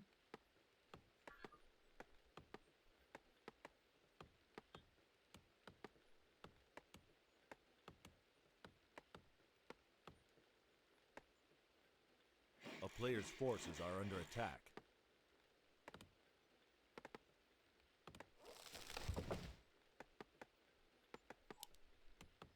Here we go.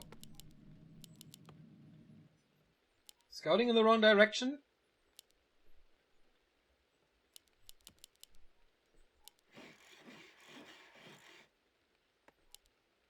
So Focus knows these creep spots are not that easy to take. So shop directly next to them. Not as aggressive as before.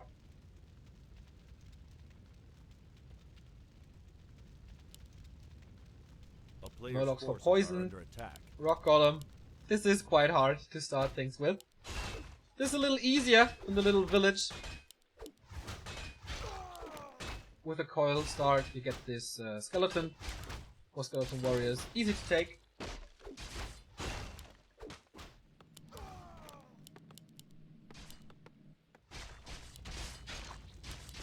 And yeah, this is what poison does to you if you have to tank with your Blade Master. There's a little green spots over there and here as well, so level 2 is not as hard. But yeah, it's not like a map where, as these two races, you can have a jump start to level 2 as you have on Amazonia, or Secret Valley, or AI, or basically every other map. A player's forces are under attack. 2 Burrow Tech. Alright. Therefore, tech is quite late. And 1-2-0 survived longer than before. No engagement so far. And this is what made him so strong. Early creep routes, skeleton usage. Can he find his momentum back? This is a huge map. So going for more grunts early and a late attack, definitely justified in this. He will catch up later most likely. This seems to be quite a good start for 1-2-0. He has Unholy Aura as well. Boots for the Blade Master, yeah, on big maps I like this choice. Also with a normal damage against the Berserkers, good experience. But he's getting trapped there. And he's getting attacked by everything. I don't think he wanted it that way. But with 3 grunts, it's fine.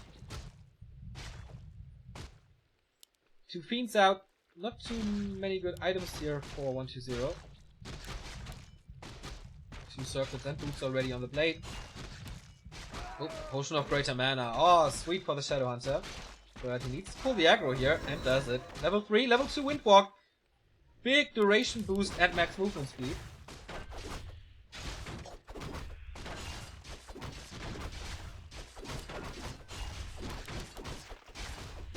Expansion early. And this first big consumable as well. Nobody has lost anything so far. Focus scouting. Focus looking into the base. Is it walled off? Yes, it is. A player's forces are under attack. Can't enter there. So he seems to be familiar with this map. Tier 3. Immediately once it was finished. The town is under siege. The Fiends are quite hurt, but he does have to... Oh, gets the Ghoul! Replaces it immediately. 1-0 even with the 6th Acolyte. Of course, you can force a little repair to drain the lumber. This is exactly what he does, and he delays the slaughterhouse with it. Focus, no surprise, tier 3 Shadowhunter Bestiary.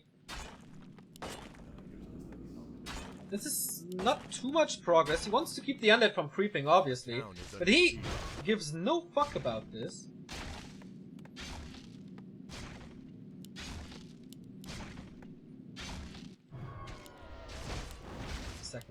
Third last coil.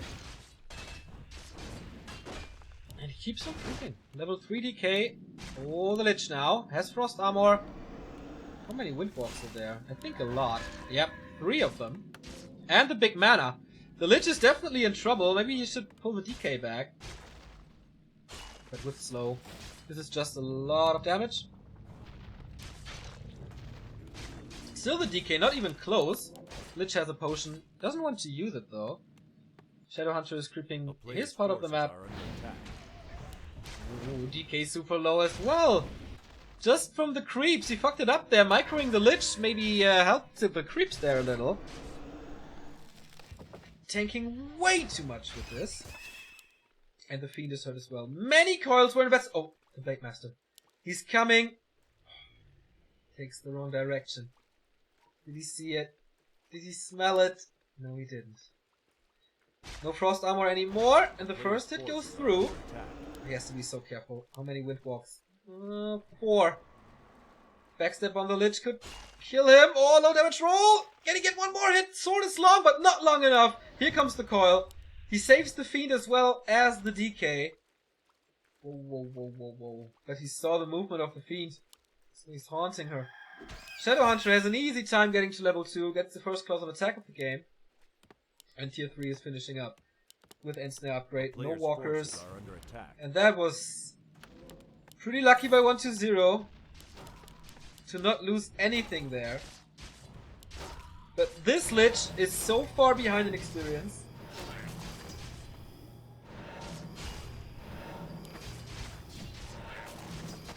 The slaughterhouse was late. A little. So he goes for statues only now.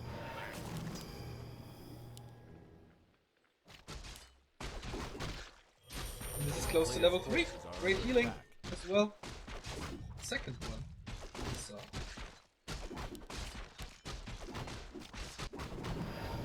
And he's creeping with the DK. Oh, I mean, I think he has to, because everything is low. But this is experience you usually want on the Lich, and the Blade Master's coming in again. With so much mana. Use the Clarity. And he has a Purge Orb now. Here we go. First Fiend about to die. Second one will die. Here we go. Goes for the Lich, like right away. The only thing that helps 1-0 at the moment is the Frost Armor and the statue. But, and the Orb, of course. Didn't see that it's there. He doesn't want to commit to this. As there is... Oh, no Nova. But the right clicks were quite hard. A player's forces are under attack. Korea taking the lead again. And it's a boneyard.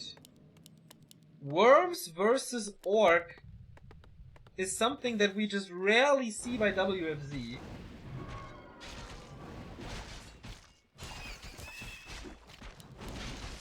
But not much from anybody else, except Edo maybe, but that's not world class level.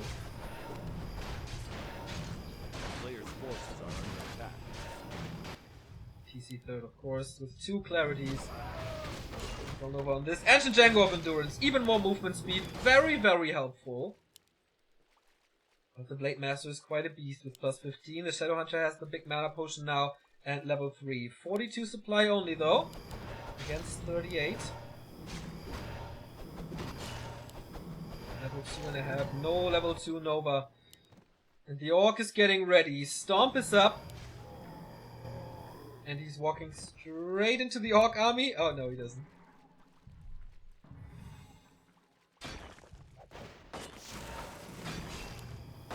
So first pickup of the statue. Yeah, 2 crits in a row. Nice Nova. He sends him back. Stomp on the DK. Does he go for it? He doesn't purge it at all. He needs the heroes now. Coil is there. Don't know why he didn't coil the Death Knight, to be honest. Why he didn't hex the Death Knight, to be honest. Here comes the purchase. Next stomp again. He needs the crits. He needs the town for. Oh boy, that's close. The Lich dies. There was no coil because he was town portaling, and without the Orb of Corruption, this is looking so bad for Go. And 1-0 now. The crits were there when he needed them. The purges were there when he needed them. And now Focus has all the cards in his hand. He can't even creep up to 4, but he goes the safe route. Tiny Great Hall. There is a Scout Shade, so he knows. What is he doing with the worm? He has the first one out, he goes for the second one super fast. So he has 12 supply in production. That means he has basically nothing on the field. And Focus plays it very solid. Expansion coming up. A player's forces are under attack. So far in the playoffs, Focus won every single match. And it looks like it will be the case here as well.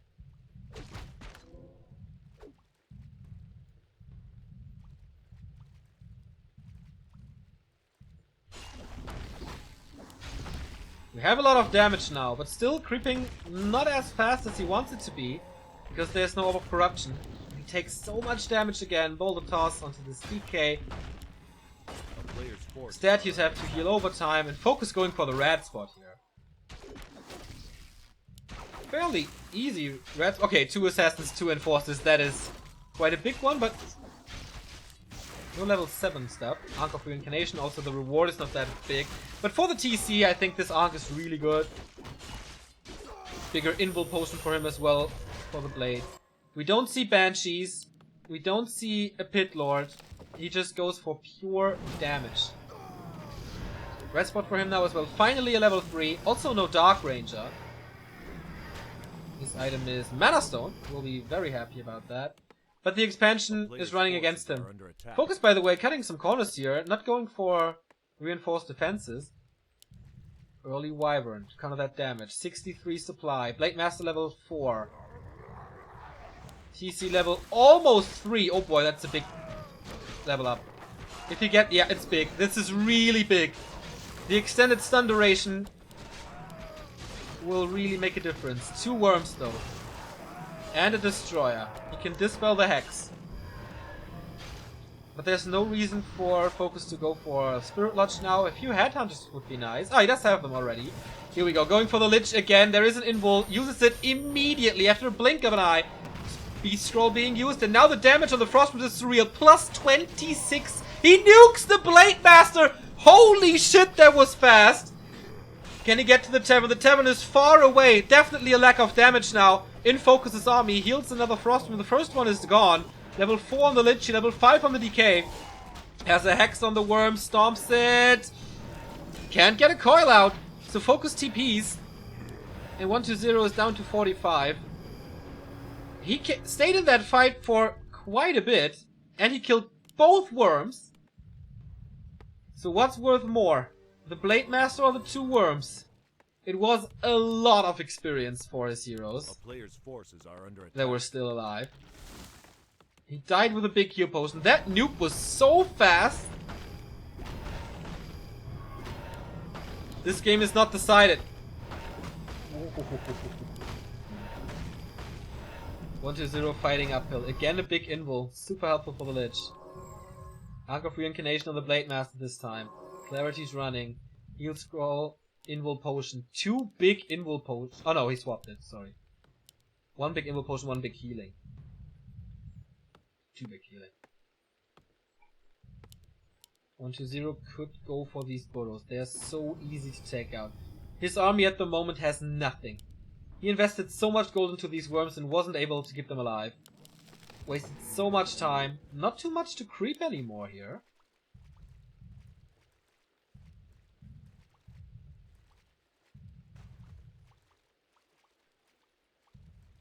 Focus with the extra income. Back at 60. 120 at 60 as well. How much damage can he do? First worm is out, but of course there's a lot of raiders. Oh, that worm comes out! Where's the end snare? There we go! Worm for free! Disastrous! He loses the burrow, so focus is supply stuck now. Nice Nova into the peons, he will kill them all. But again, this is so much experience, such a big loss. He's going for the Black Citadel immediately. This will take some time. Dark Ranger third, finally. Took forever for him as well. And Sound Portal in now. Speed scroll out. Didn't hit the Blade Master. How aggressive is this TP? Very defensive. So he can easily walk away. Expansion's still standing. Oh, poor peon. A town is under He has to use his one-of-a-kind micro to turn this game. He bought a little bit of time with a burrow kill. So focus is stuck at 60. Gives him some time at least for the next worm.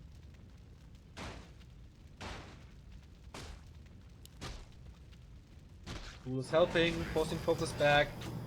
He still soaks up so much experience with his decay all the time. Don't understand. Crystal ball, by the way.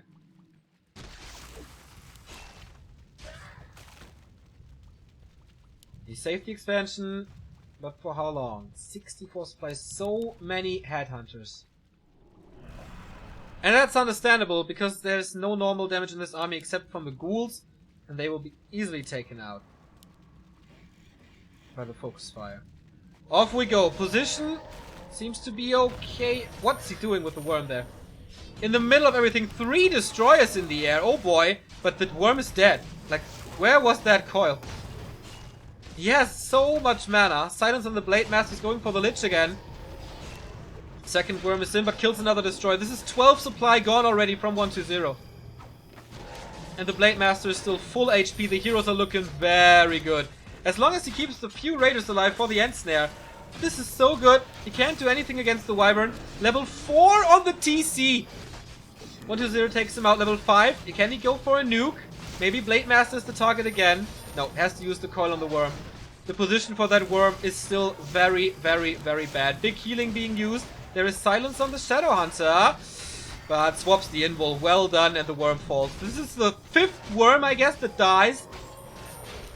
And 3 destroyers are almost gone as well. Saved by the coil.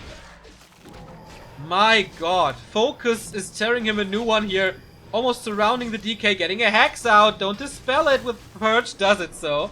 But here comes Backstab, there's no TP, there's... Oh, nice little invul swap. But this exposes the Lich, at least for now. Coil is coming in, invul potion doesn't last forever. And that has to be the double kill. Goes for the Lich, Backstab. Coil again last second. But this has to be it. This has to be absolutely it. Can he save him?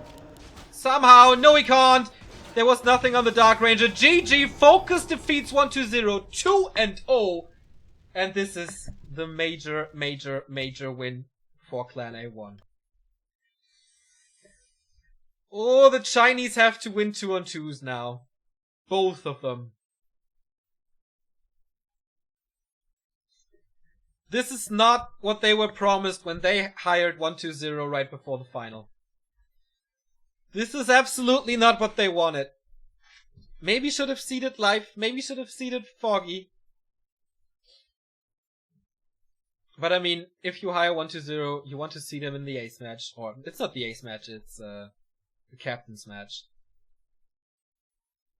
But this is not looking good for them at all. Match points for A1, and I can only assume that Focus and Lalight will play this 2-on-2. Why did he start this? Why did he fight there? With 2 worms in the middle of a concave of like 7 headhunters.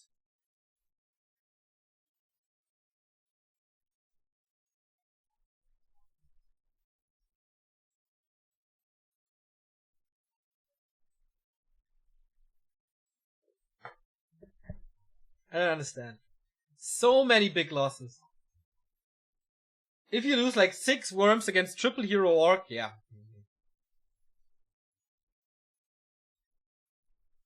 Usually the 2-2 team is Lawlight and So-In, he says. Turbozar says. You are right. Okay, still Night Elf and Orc. Still good. For Clan Go, it's usually... the one time they had to play the 2-2, it was Shishi and Xiao KK. I think Xiao KK is set. Like, he's a very, very good 2-2 player. Also formerly known as the Lonely One.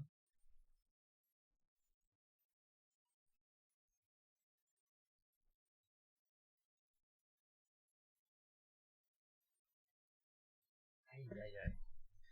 2-2 is coming.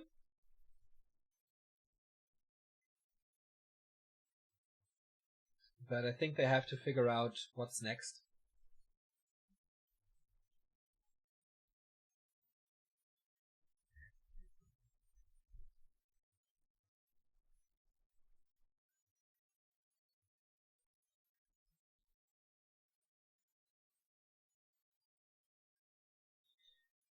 In my opinion,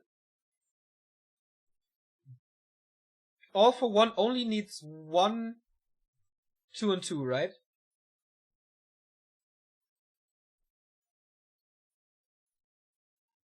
Something wrong with the mic? Okay, sorry, I will check.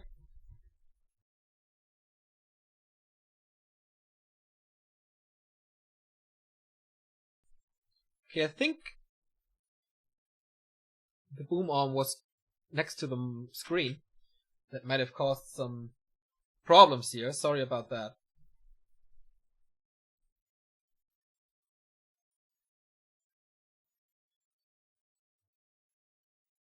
Tubozo, are you sure the 2-2 is best of 3?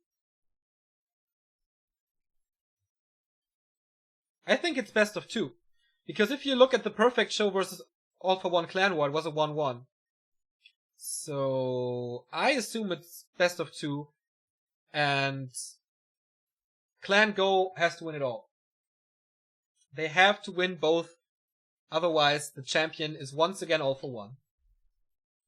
As they were in Season 22.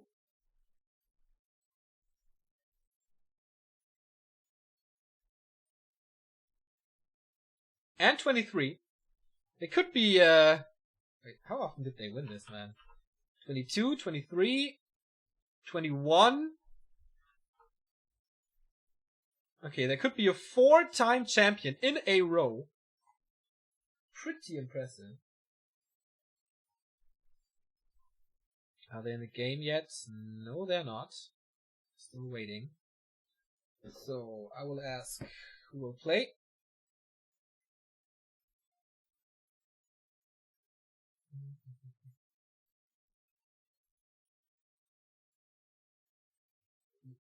Play 2-8-2. Yeah, there seems to be a little break, so we can run an ad. And you can ask some questions if you want. Yesterday there was quite a big news that Foggy might go into Dota 2. He won't abandon Warcraft at all. He will still play GCS qualifiers, and of course if he qualifies for GCS we can be very sure that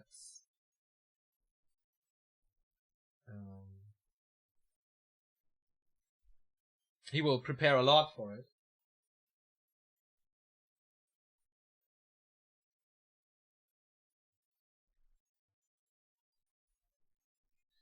What do you think about Happy's statement? I think he makes a few very good points there, but it's also pretty egocentric.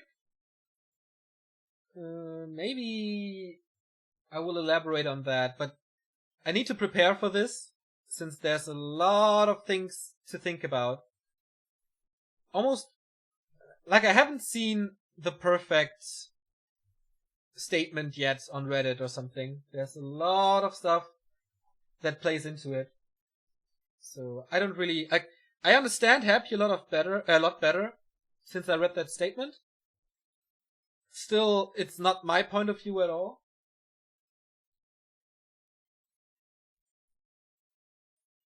It's difficult.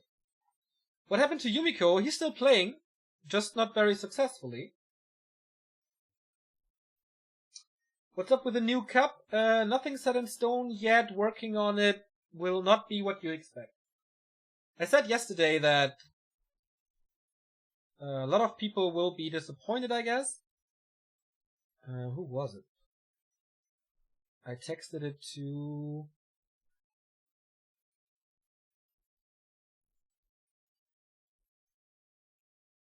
Felix, Dummkopf31. I said, we don't do stuff for hype and like for short success. But when we do something, it's always solid grassroots work to build a good foundation for the scene, and this will be the same case here.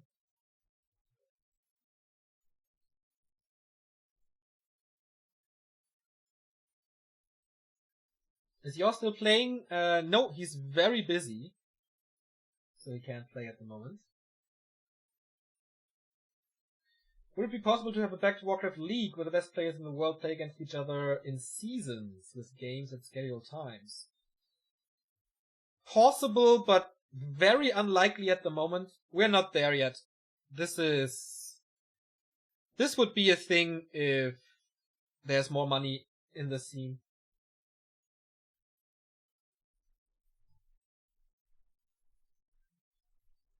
It's a good idea. I want that as well. Like, I know that a lot of people like the EPS, for example, back then. Something like that would be great.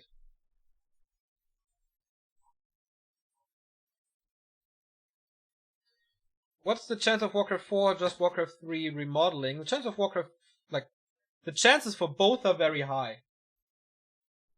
The thing is just, Thing is just when.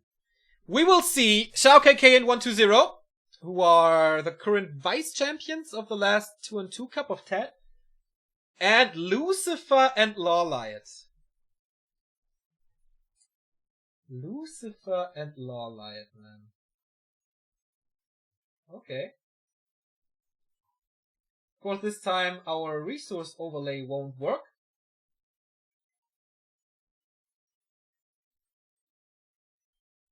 And I have to...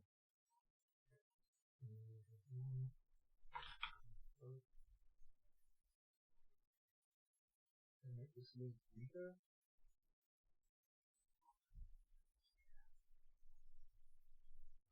That's better.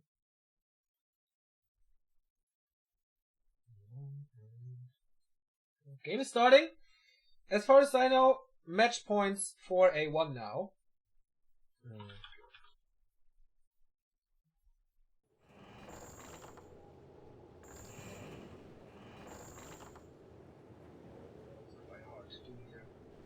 We have the first donation of the day, as it seems. Holy shit! Sato1, 40 bucks 23. Loving the stream as always. Thank you from everyone in chat. Holy cow, I didn't expect that at all. Dude, thanks. Also, Halolo for the 6-month resub. And Prinz Eisenerz for the first time sub. Thank you very much. Oh, and I fucked this up a little. So we have a game. I am working on the races and... Okay, the things are good. And colors. So red is A1. And yellow is go.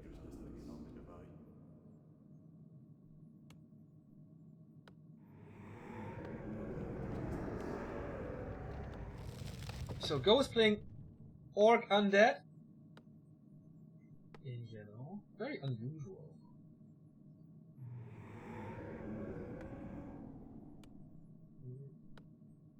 Setting up a 2-2 thing here always takes a while, and I didn't know the players up front, so I have to do this now.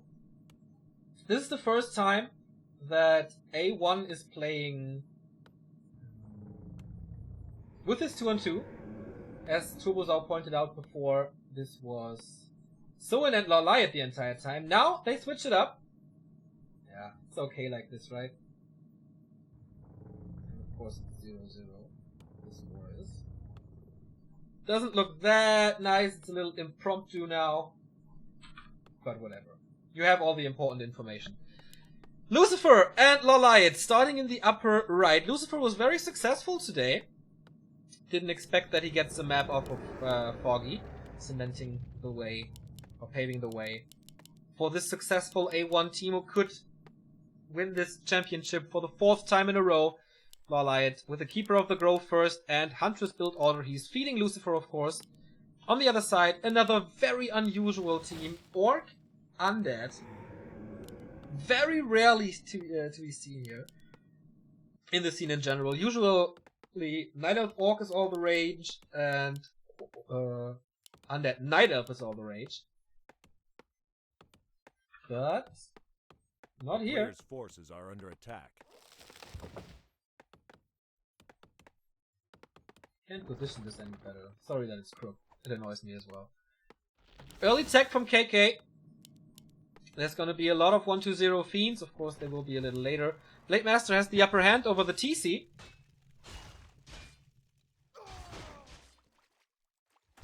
And DK starts to creep for the Unholy Aura, of course. Nice synergy with Entangle. That's definitely what he's got. A player's forces are Double under Engine attack. of War in the base as well as the Huntress Hall. But Blade Master is doing good progress here, keeping the Keeper low. And there's gonna be a coil backstep combo maybe. But he starts to creep.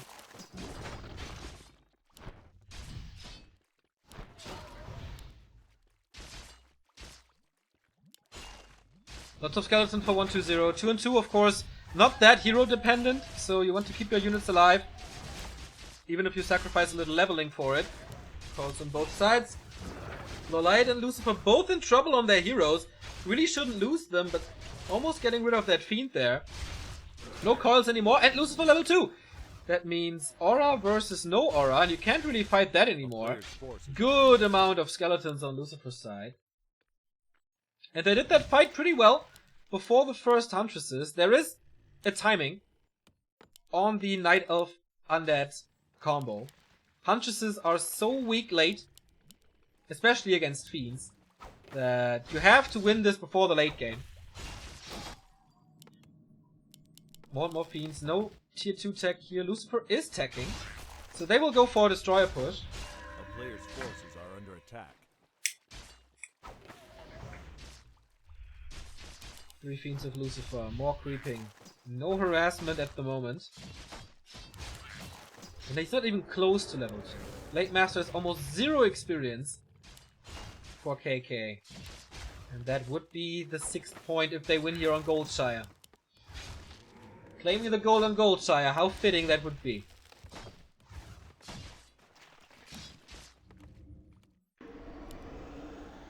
A player's forces Huntresses are of course the buffer units. You want to keep the Fiend safe. He goes for grunts now, 31 supply. But the Korean team, they steal a lot of experience here.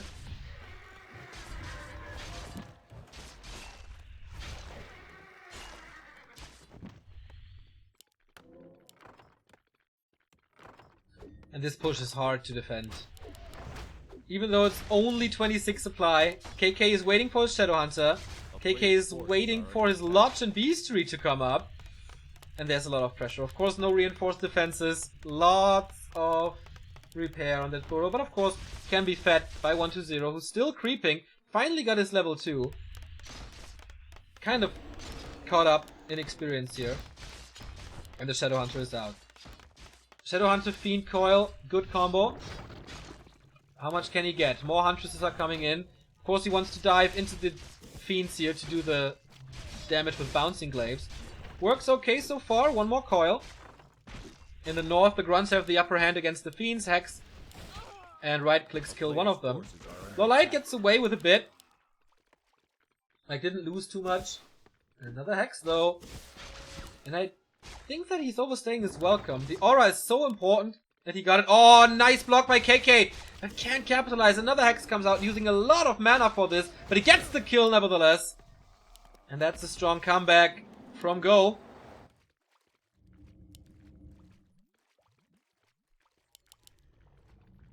Huntresses remaining. there tier 2 for it? No, there's not. But there is tier 2 for Lucifer. Slaughterhouse coming, Lich coming. The other side, 1-2-0 starting things only now. Also no Beastery, thanks to this push. So all they got from tier 2 is the Shadowhunter and the Lodge. Not really the best, I guess. Bottom goes to A1. That is the red spot, the only red spot on this map. Catgus Pipe. Oh, what a gift! What a gift! Especially when you play with destroyers. They lose mana less quickly then. Blade Master is still 1. Shadowhunter is still 1. Only hero for Go is the Death Knight on level 2. Like, on level 2 is the Death Knight. Found a row of the Magi, which is nice, but as I said before, hero is not that important. Cloth +6 for the Lich. Waiting for an invul. Got it. And Loliot, claiming a little more map control. Wants to catch reinforcements with Entangled Surrounds. A player's forces are under attack. This tech is so late. Lucifer's tier 3 tech is faster than 1-2-0's tier 2 tech, and he succeeds in catching this newly formed units. Is Fiend for free. That's the danger of Goldshire. Can't send reinforcements safe through the middle. End snare upgrade now ready. No upgrades for Lolight, but 50 supply. Lucifer getting a lot of experience. Level 3 on the DK.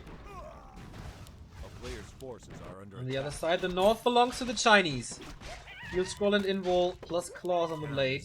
Also +6. And he's dropping! Undead drop into the undead base. Kind of unheard of. Nova onto the Fiends, but... Oh, nice coil there. But his own DK is quite hurt. If he has Web now, man, this is so bad. He researches it. 1-2-0 cannot overstay his welcome. Or if this Web finishes, he is so screwed and has to TP out. But okay, he TPs out nevertheless. Doesn't have enough damage.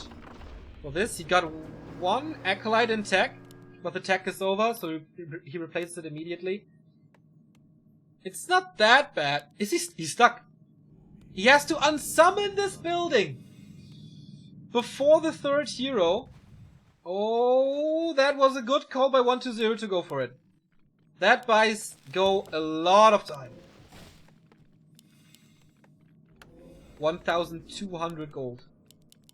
Of course he can go for the Destroyer upgrade, he can spend his gold on the Orb, which he did. A player's forces are under attack. Still no tech here. He gets fed the entire time, but can't use it. Expansion creep by KK and 1-2-0.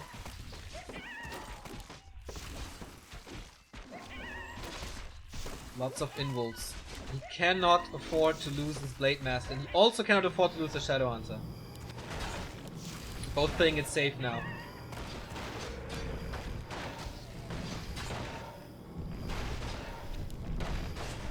A player's forces are under attack.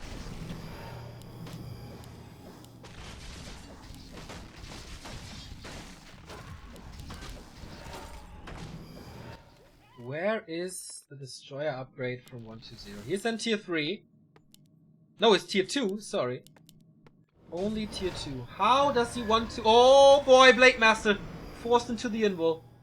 How does he want to win this fight against all these Hunters without Destroyers? I mean, there is Web, okay. Get that. There's Kodos, but... Focus... Like, there's not too much blocking. The Huntress will give a lot of XP.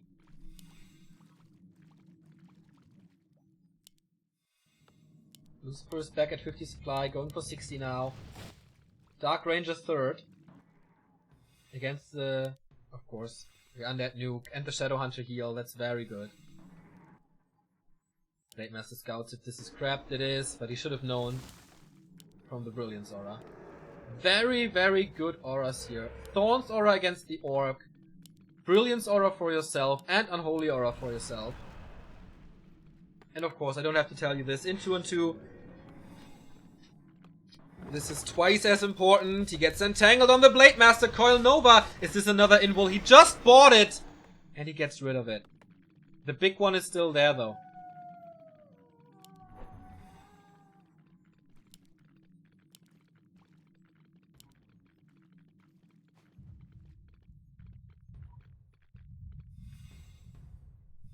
Is this the push to glory? Town is under siege. Warm it up front to tank a bit. Huntress in a bad position, I guess. He has to micro around them. They must be in front. The first destroyer is up. Even A-bombs for additional blocking. A player's forces are under He attack. catches the reinforcements again.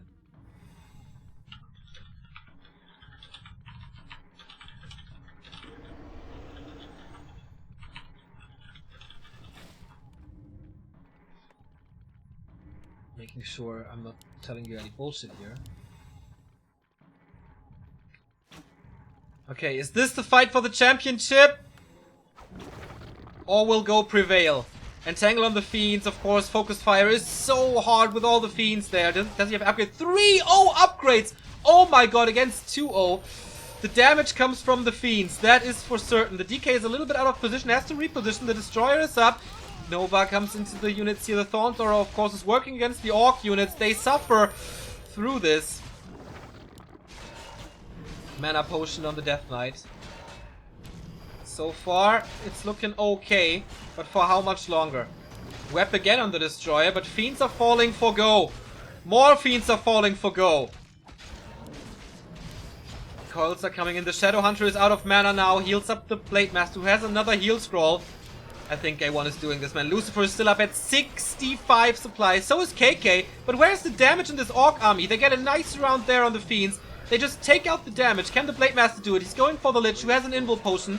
Lucifer has to take care of this. The old 2-2 genius, together with Susiria. Meet your Maker's Days. Who doesn't remember? Grunts are falling. Shao KK is plummeting in supply, but so is Lucifer. The A-bomb is still standing strong. He's going for the Kodo Beast. That is a big pickup. 10% damage boost gone. Lich level 3 for Lucifer, so level 2 Nova now. And I think they can't hold this much longer. He needs reinforcements. Where are they coming? They're coming for A1. He's going for the DK for Lucifer. Hail Mary! And he succeeds with it. Unholy Aura gone. Coil gone. A1 has to retreat a little. The Chinese survive this for now. And now, of course, running away from Raiders and slow is quite hard. He goes for the Keeper as well. TP's out. That kept them alive. The Hail Mary hero kill kept them alive, and Lucifer is down to 40. Butler Light in the back of this. Expanded twice. Do they know? Do they realize? Oh, against the A-bomb. Level 2 Lich, finally. Level 4 on the Blade Master. Level 4 on the Shadow Hunter. They got so much experience from this. And all the Huntress are still there. 0-0 upgrades. Could be a little better with 1-1. This expansion will fall. That's for sure. Oh, he doesn't attack it. He lets it go. Lucifer is still at 40. He needs more production buildings. Lawlight spent a lot of gold on these expansions. Forces are under attack. He's looking for it. He's looking for it. He gets it. There's a TP. There is a few raiders. 1-2-0 is not in fighting shape here, with his own 43 supply.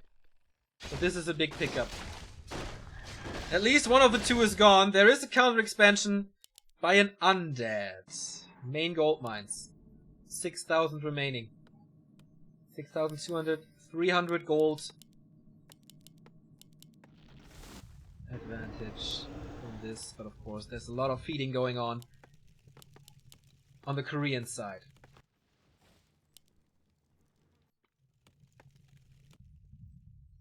Two wards for Lucifer. Don't scout the expansion, but they see every single movement.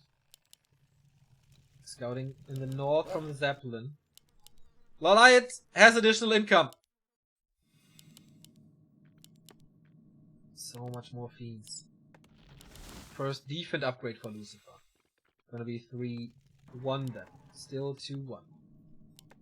Black Citadel finally for the undead. He got expansion, tech, and some reinforcements, additional units. Now it's a lot about shop control as well. Who gets the involts? Who gets the heal scrolls? Looks like A1 is getting at least half of them. Blade Master gets the rest. Keeper is completely dry. I would love to see an Orb of Corruption on him. He has that gold. And of course, heal scrolls in Lucifer's shop. Same for 120. What is he waiting for? Didn't go for anything. He was waiting at the shop for a long time. Didn't purchase anything. Weird decision. Blade Master got a staff and the involves. The light is expanding again. They want to win this via economy now.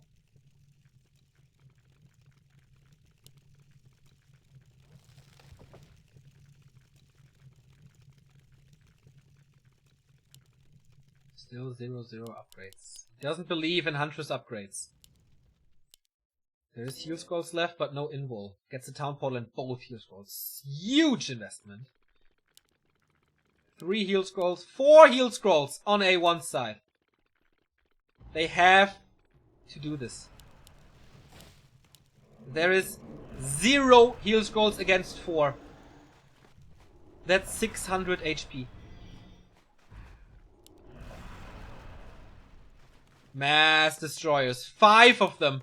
He boosts into 77 supply. No mana on them though. Or he doesn't use... Oh, he has mana. He doesn't use it though. Nova into a lot of fiends.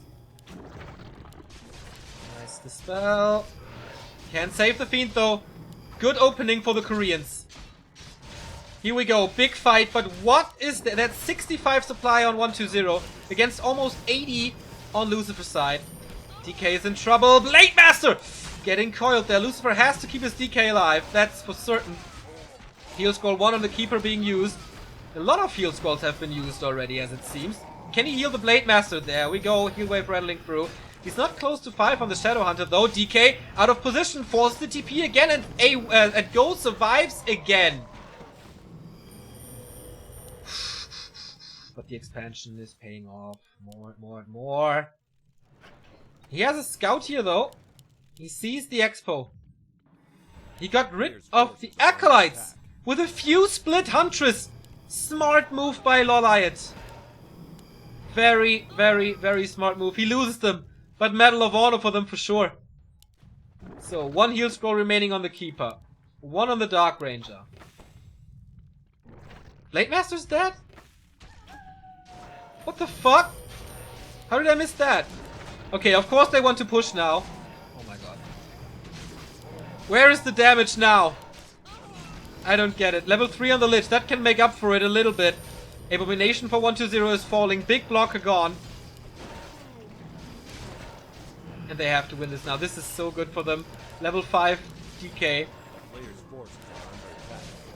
This is not as close to the Orc and Undead base as they used to. But Lucifer is down to 47 supply. He lost 30 supply since then. Can he buy the Blade Master back from the tavern? He did that already. Coil Nova and he dies again!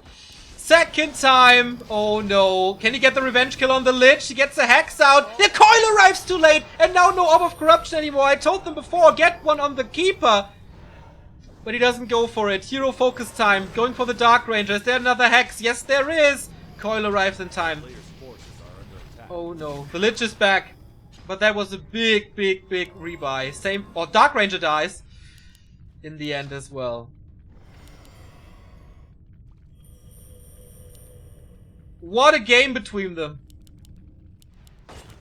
42 for Lawlight. Of course, only hunts for him. Nice save by Lucifer. But now, the army is positioned in between the bases. The reinforcements will not reach them. And it's time to kill another expansion. They are aware of this. He's mining here again. But only with 3. And somehow keep this alive. 70 supply for 120. 41 for KK. Here it is 51 for Lawlight and 49. So 100 versus 110. It's still close. But the army is split. There's no shop for Lawlight. He's stuck in the base. There's a town portal on the Keeper, so he can react to this. Spell, coil, nicely done. But Lawlight must have so much gold. Reinforcements moving out now. Dark Ranger coming back, another abomination. He wants to die for this expo. I don't know if that's the right call. Players' forces are under attack. It's a split push. Under Like, siege. they've both split their armies. One is attacking, one is defending. He's just right-clicking, but he can't. Too much focus on the Keeper. How does this push go? Town Portal coming in. Mass repair. And KK loses a lot. But can he kill the expo? No. Both stay alive. This one is gone though, but he got another one up in the north. Natural gold mines, 1,750. Keeper has an invul. Lich is naked. DK is naked. Lich has an invul. DK is naked. This sounds familiar. No invul here, but an orb. Tier 3 orc. A player's forces No are Kodo at the moment, but the fight goes on. Gets 5 supply for free. They have to decide where to go. Very good movement at the moment by A1. By Go.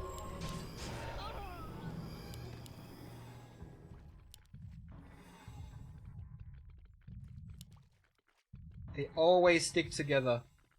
And they force Go to A1 to split. 1,600 remaining. Can they kill the Tree of Life this time? Spread the raiders. Occupy this passage.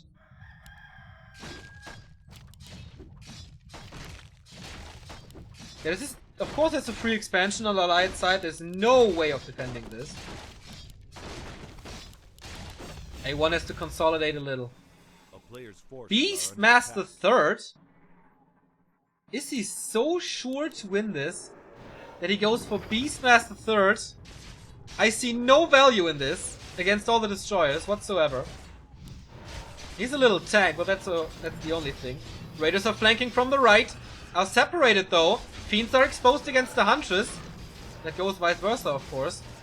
Oh, it's a very difficult fight to observe. The Kodo Beast is sniped immediately again. The aura is gone. Blade Master with only a heal scroll, no invul. But heal wave is there as well if he uses the potion. He's haunting the orc. Level 5 Shadow Hunter is in trouble and is dead! The silence was there! He couldn't heal himself with the heal wave. And without all that healing, how can he catch this fight or win this fight? Coil arrives on the Lich, who's still available, still there. Keeper of the Grove a little out of position, but invul potion. He's fighting with the back against the shop. DK can always get it. Level 5.7, going for the Blade Master again, and he kills him! This must be the championship! This must be it! Shadow Hunter dead, Blade Master dead, can't get the revenge kills, the damage is lacking, the utility is lacking, no disable, no healing, and now they drive them back. They survived this big loss. He's buying the Blade Master back for the 4th time. Level 5, of course. Where's the Shadow Hunter? He's back as well. Level 6 on the DK. 250 critical strikes. Oh my god. Can he really turn this around with the buybacks? Or is it going to be diebacks? He's going for the hero there of Lucifer, but he dispels the Hex and Town Portals out. Oh boy. Big fight for A1. Huge, huge fight for A1. The Blade Master dies again. Level 1? What? A Beastmaster, sorry. Ultimate use. And with its only Huntress though, can get some pickups. Lawlight is down to 40. 68 for Lucifer. They can pick fights, but of course not against this, as it's they are invulnerable. But he really went for the ult. This is distracting and buys some time to kill this expansion. But there's no force to do this with. No income anymore for 120. Oh, he has this expo, but no income for Shao KK. Lucifer is selling his gold mine as well. Will be fed by Lawlight. But for how long? Grunt, Raider, Kodo, Town Portal. So they saved this. They know how important it is. And it buys time for the Tree of Life to walk over. And forces a Town Portal. Acolytes are ready. So the Tree of Life is not moving. Okay, there he is moving. Inventory check. Invul potion on the DK. Level 5 Lich is naked. Dark Ranger is naked. Late Master with an invul trying to go for the second one. Can also, with a drive-by, snipe this. Both on one base. What a 2-on-2 finale.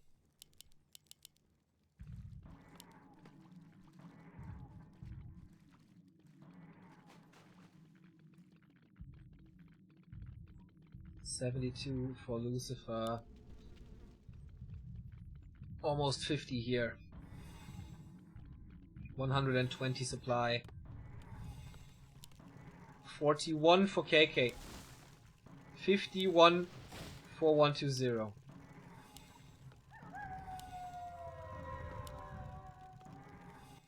I wonder if Lucifer has the ult as well, but I doubt it.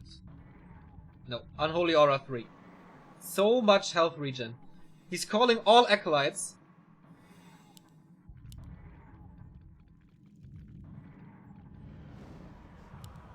Lich is not level 5. He misses the level 3 Nova so bad. 1-1 on the Huntress, by the way. Finally, 3-2 against 3-0. 2-2 on the Orc units.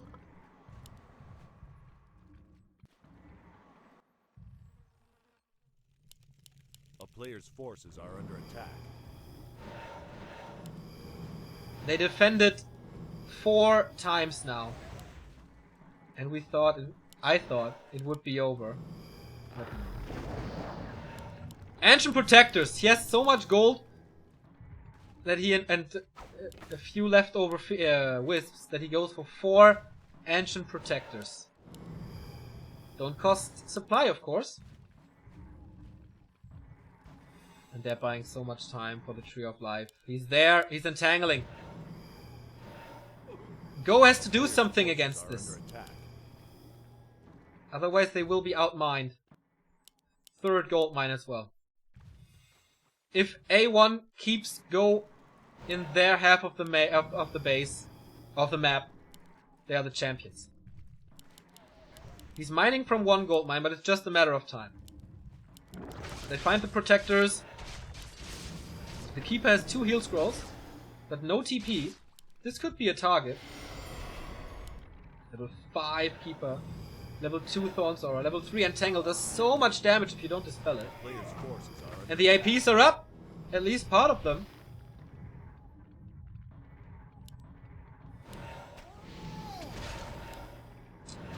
He gets saved by the bell. Oh, he catches one in the north.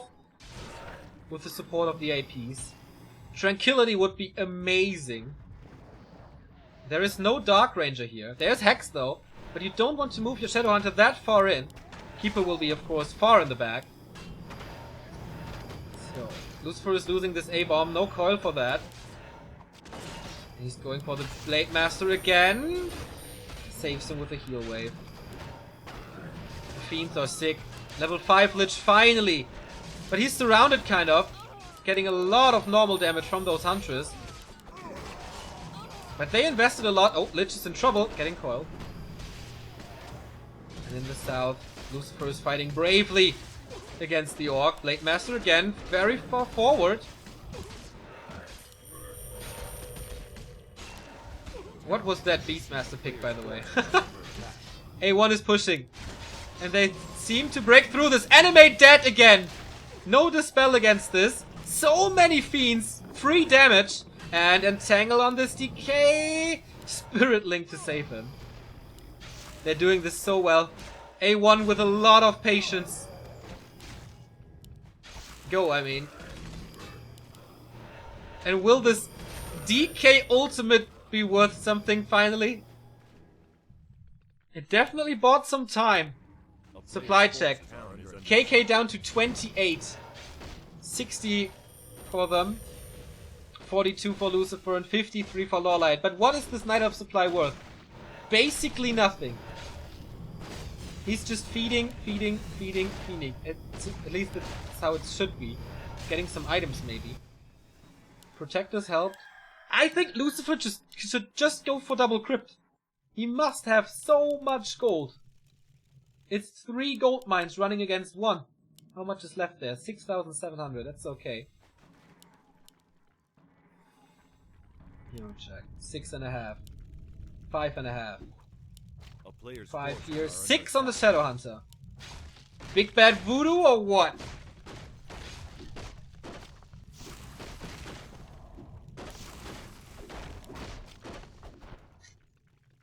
Kites a bit. He wants this expo.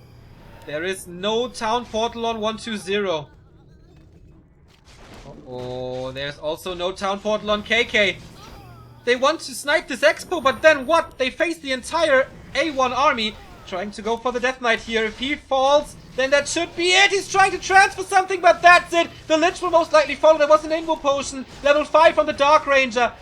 Oh shit, this should be it. I said this before, but without the DK, he loses the Blade Master again. He loses the Lich again. GG, your champions for the 4th consecutive time is Clan A1 from Korea. Lawliot and Lucifer saving the victory here in the 2-on-2, claiming the 6th point for them.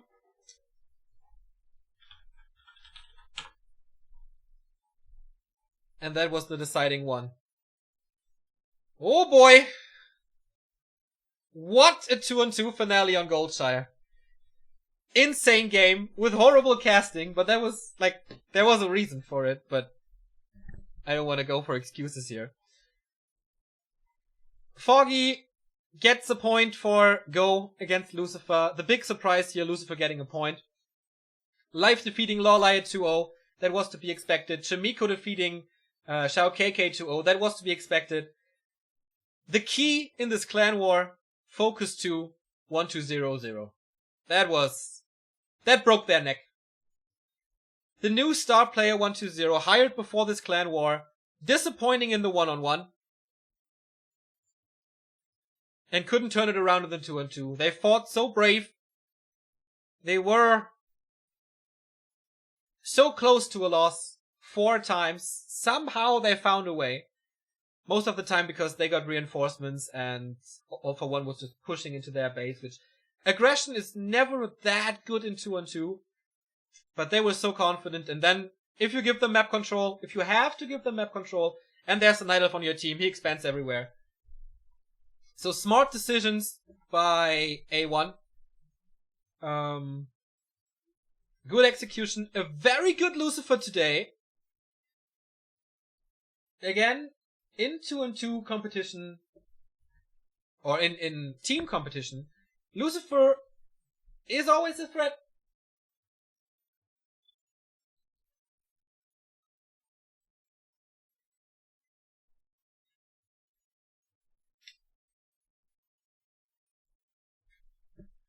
And that was a deserved victory for A1.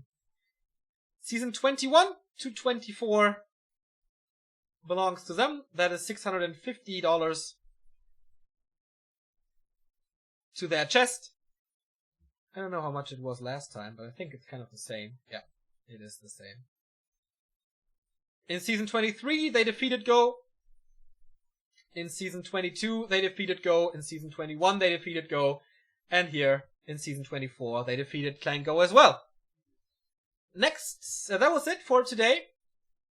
No more games. And, yeah, the Koreans are the champions. Again, the best clan in the world.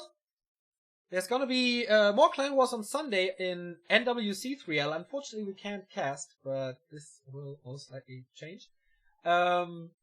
Remo is working. I am busy otherwise. So until things change, the next cast is going to be Wednesday for Holtz Cup, but we will keep you up to date on our social media as always. If you missed games, then feel free to use our YouTube. By the way, thank you Psytro for 1 year of resubs. Hail Psytra. Hail Hydra, as always. And that's it for today. Great support today. Thank you very much. We will be back as soon as we have content. And our schedule will of course be on our homepage and of course on our social media. That was fun. I like Clan Wars, so hopefully more in the future. And until then, stay tuned and enjoy your weekend. Oops. I hope Remo is available on Sunday. That would be nice for everybody, I guess. Alright then! Here are the donuts. Goodbye routine. And that was EWCL 24. Bye bye.